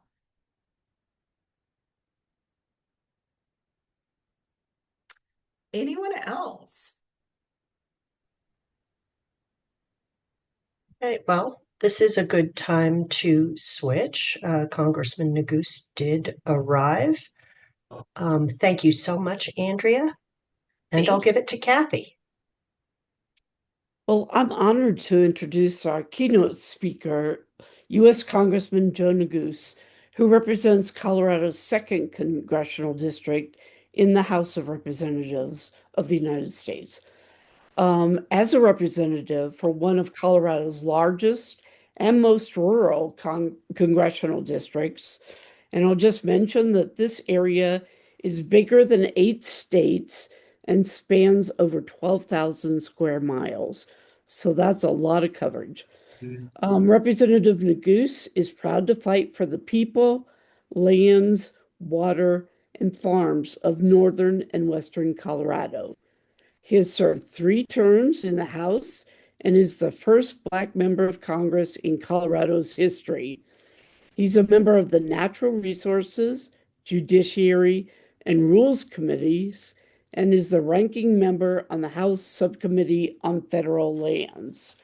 Representative Neguse has been named one of the most effective lawmakers in the country by the nonpartisan Center for Effective Lawmaking. And in March 2025, he was identified as the 2nd most effective House Democrat. He has been consistently recognized as the most bipartisan member of Colorado's delegation. And in the 118th Congress, he authored the 2nd highest number of laws of any member of the House. Throughout his public service, he's prioritized building consensus and serving everyone in the community. His innovative service town halls have been recognized nationally. He's a recipient of the Bipartisan Policy Center's Legislative Action Award, as well as the John F. Kennedy New Frontier Award. The JFK Presidential Library and Harvard Institute of Politics have cited his work to restore hope in democratic institutions, and we need that more than ever. In March of 2024, Representative Neguse was unanimously elected by his colleagues to serve as the House Assistant Minority Leader. He's the first Coloradan to serve as a senior member of Democratic leadership in the U.S. House in nearly 90 years. And he did a lot even before coming to Congress. Representative Neguse served in the governor of Colorado's cabinet as the executive director of Colorado's Consumer Protection Agency. As one of the youngest people to serve as a state cabinet secretary, he achieved key victories. His work led to the recovery of millions of dollars for consumers and investigations that resulted in significant financial fraud cases. He championed legislation to combat financial fraud against seniors And he also was involved in the launch of the state's first online filing system for civil rights discrimination complaints. Prior to that, Representative Neguse was elected to represent Colorado's 2nd District on the University of Colorado Board of Regents. He served a 6-year term fighting to make higher education more affordable and accessible, and also building consensus on tough issues, including efforts to lower student health insurance costs and increase wages for the university's lowest paid workers. He received his BS in political science and economics from the University of Colorado Boulder, where he graduated summa cum laude, and received his JD degree from the University of Colorado School of Law. Representative Neguse's parents immigrated to the United States from Eritrea. I hope I said that right, Representative Neguse. As hardworking immigrants and naturalized citizens, they never forgot nor took for granted the freedom and opportunities the United States gave them and their children. Their experience motivated Representative Neguse to be an active participant in our democracy at an early age and to give back through public service. Representative Neguse's public service is rooted in his firm belief that we should be expanding opportunities for all Americans, and he has spent his career doing the same. As a member of Congress, Representative Neguse has successfully authored laws to protect our public lands, support rural public schools, expand opportunities for small businesses and entrepreneurs, and reform government transparency and ethics rules.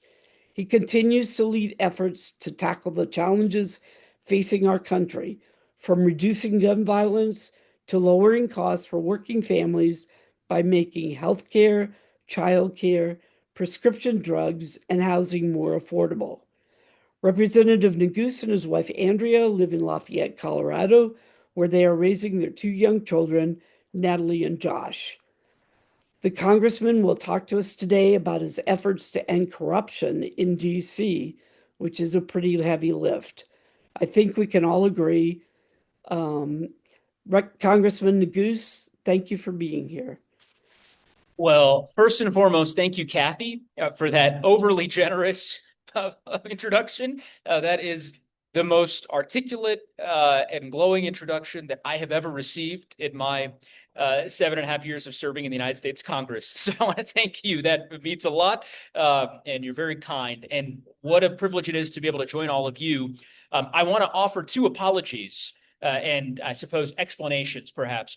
One, with respect to explaining the location and my unique background, and then 2, with respect to the delay of joining you. With respect to the background, as you can see, I'm not in my office. I am back in Colorado. I was in Washington all week, got back yesterday. And today we're actually hosting office hours, so meetings with constituents in Longmont, which is an important part of my congressional district. Our office hours are actually being held at the local Longmont Recreation Center. And so hence the background that you see, that's where I am right now. So if you hear basketballs or a swimming pool in the background, that's why. And of course, for those of you who might be in Boulder County or in Larimer County or close by in Weld County and would like to come by and meet with me directly, if you have any questions or concerns or complaints, we're meeting with constituents for the next couple of hours here anyway. So that is the reason for the very odd background, but I digress. I also want to apologize for the delay. I know that I was late to joining all of you, and I owe an explanation as to why. Like many of you, I suspect, who woke up this morning with outrage and anger about what happened in Minneapolis, where we saw the disturbing footage of yet another civilian who was killed by an ICE agent. And there are no words, I think, that can adequately describe the outrage that so many Americans, myself included, are feeling right now. And I say that as someone whom, of course, is a citizen and a proud American and a congressman and a Coloradan, but also, as was mentioned, a son of refugees. And seeing what is happening in our country, what is happening in our name, the abuses by the Trump administration, the unconstitutional ways in which they are implementing a cruel and abhorrent immigration policy it's hard to fathom. And so, in any event, the reason why I was late is when I decided to come up to Longmont to do our office hours today, I wanted to stop by the protest that was happening just a few blocks from here, where you have a group of 100 fellow Coloradans, folks like yourselves who care deeply about our democracy and our republic, who decided to join together to protest today peacefully against the administration's immigration policies and what's happening in Minneapolis right now. So I wanted to be able to join them and just be able to say thank you to them. And that's why I was late. So my apologies with respect to joining all of you. I couldn't be more grateful to be able to participate in today's important discussion for a variety of different reasons. Chief among them, my abiding respect and appreciation for the work that the League of Women Voters does. I will say that my first foray into public service many years ago when I ran for the Board of Regents back in 2008 as a young whippersnapper. I was 22 years old, 23 years old at the University of Colorado Law School. And as Celeste and others on this call will well remember, one of my first opportunities to engage in public life was through a League of Women Voters debate. Because, of course, the people of our state can always count on the League of Women Voters to provide objective, thoughtful opportunities for citizens of our state to be able to engage in developing public policy in a nonpartisan way. And I'm so grateful for the convenings that you all continue to do each and every day, undergirded by our shared commitment to, I think, thoughtful public discourse and trying to make positive change that inures to the benefit of the people that we're all so lucky to be able to collectively serve. And of course, improving a state that we're all so blessed to call home. As was mentioned, I wanted to talk today in particular about the work that we're doing in Washington to address corruption, which has become all too pervasive in our nation's capital. And in part why I wanted to take this opportunity to talk to all of you a bit about the agenda that we're pursuing is that because of the parade of horribles, in my view, that this administration has perpetrated against the country over the course of the last 13 months, the corruption that has become endemic in our nation's capital has sometimes been lost in the public debate. And one can understand that, as I said, given all of the terrible abuses that have happened, the rule of law being undermined, the terrible actions by the Department of Justice, the Department of Homeland Security, the Department of Defense, the way in which you have unfortunately seen an executive that has violated the fundamental precepts, sort of constitutional norms that were once considered sacrosanct. In light of all of that, the everyday corruption that has become almost normalized in Washington, D.C., is no longer on the front page of our newspapers or perhaps on our television screens. But let me assure you, it is pervasive, it is endemic, and I believe that if we don't put forward an agenda that actually addresses it, we'll never be able to regain the trust of the American people. That's why a group of my colleagues and I, sort of youngish, I'm 41 years old, so not as young as I was when I was first elected to Congress, but in Congress still considered young, a group of sort of youngish reformers in Congress banded together to be able to push forward what I believe is a proactive, bold agenda to try to tackle corruption head on. What do I mean by that? Well, I'll give you a couple of examples. The Congress, as you all well know, has not exactly, clothed itself in glory over the course of the last quarter century. In my view, I believe that the corruption that I described, which the Trump administration has turbocharged over the last 13 months, has existed on both sides of the aisle. And the way to address it is to adopt common sense reforms in the Congress that ultimately would apply on a bipartisan basis. What do I mean by that? Banning members of Congress from trading stocks, something that I've pushed for in the Congress since I first arrived. It is outrageous that members of Congress trade stocks on both sides of the aisle. It's a practice that should be abolished, and I have worked vociferously to try to do that.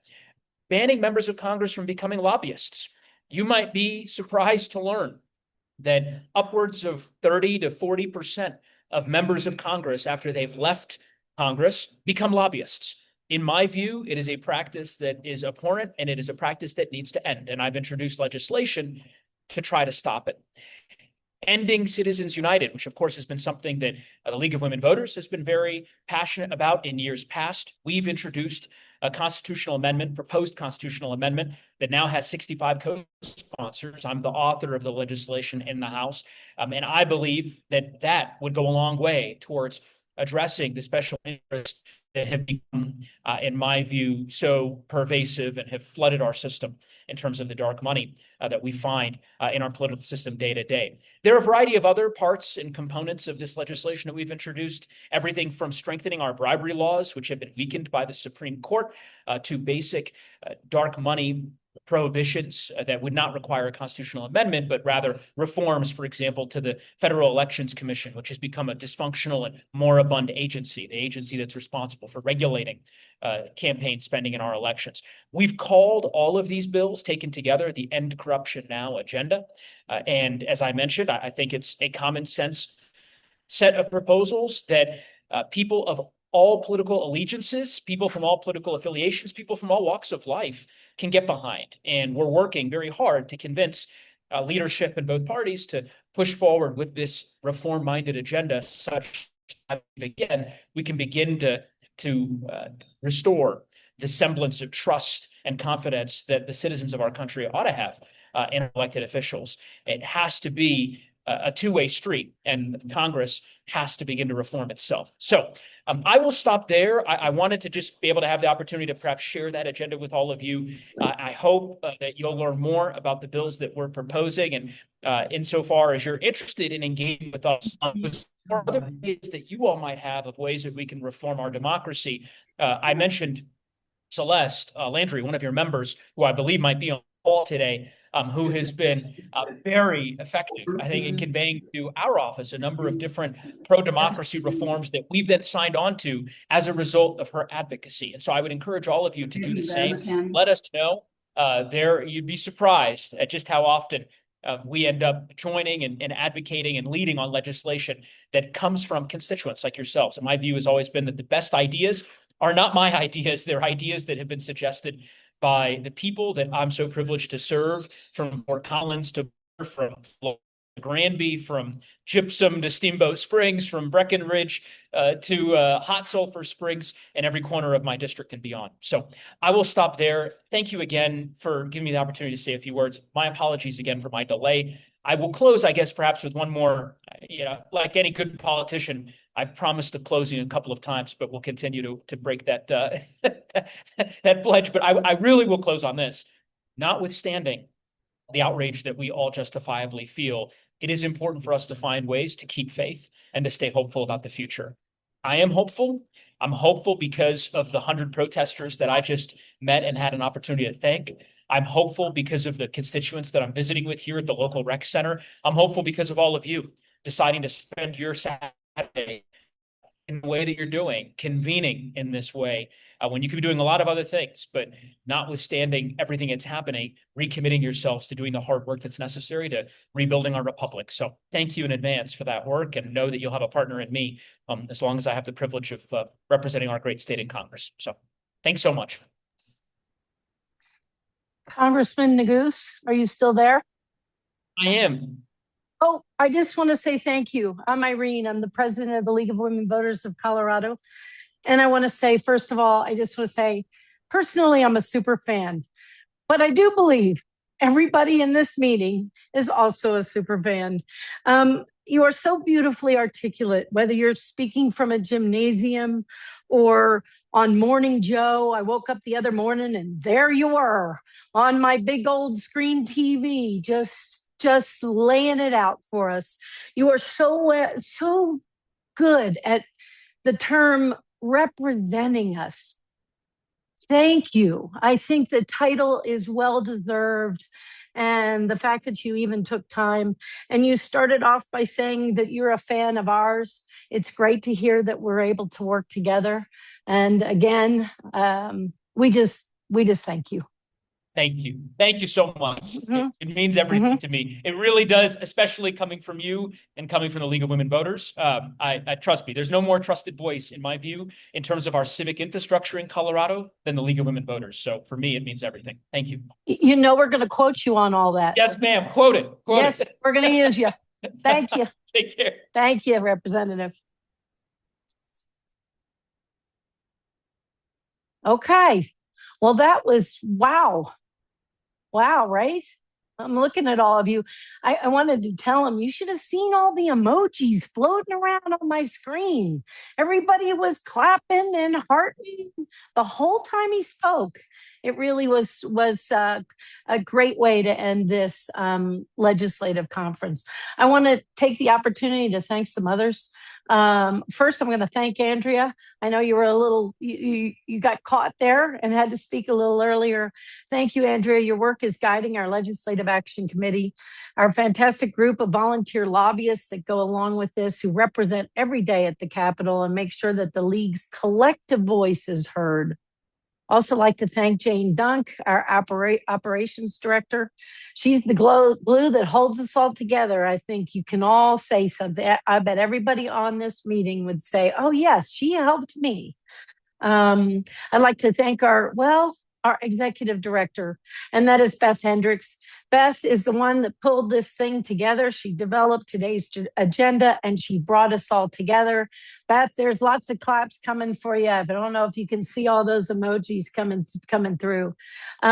Also like to thank our board of directors for their leadership and participation today, especially Anne, Danielle, Kathy, Thalia, thanks for stepping up it's interesting because each one of you sort of had an interesting connection to our speakers, and we're able to. It felt like a neighbor was introducing and saying, "Oh, welcome, meet my new friend," and who became our friends today, and gave us some really important information. And thank you to all of our speakers, of course, for giving up part of their Saturday to inform us on their particular important work that they do. So with that, I'm going to say the 2026 Legislative Conference is now adjourned. Thank you for being here, and thank you for caring about your state and democracy. Your being here is a powerful statement that we, the people, are strongly motivated to protect our freedoms and those of our neighbors. Being engaged and aware is a vital duty of citizenship, and today's program, our speakers, and your support of the League of Women Voters all give me continued hope that democracy will not only preserve, but thrive. With that note, I'm going to try not to cry because this is how I feel. My heart is full. Thank you for all being here. Stay warm, stay engaged. And I guess I need to throw this one in. Go Broncos. All right. Thanks, everybody. Have a good afternoon. Thank you. Bye.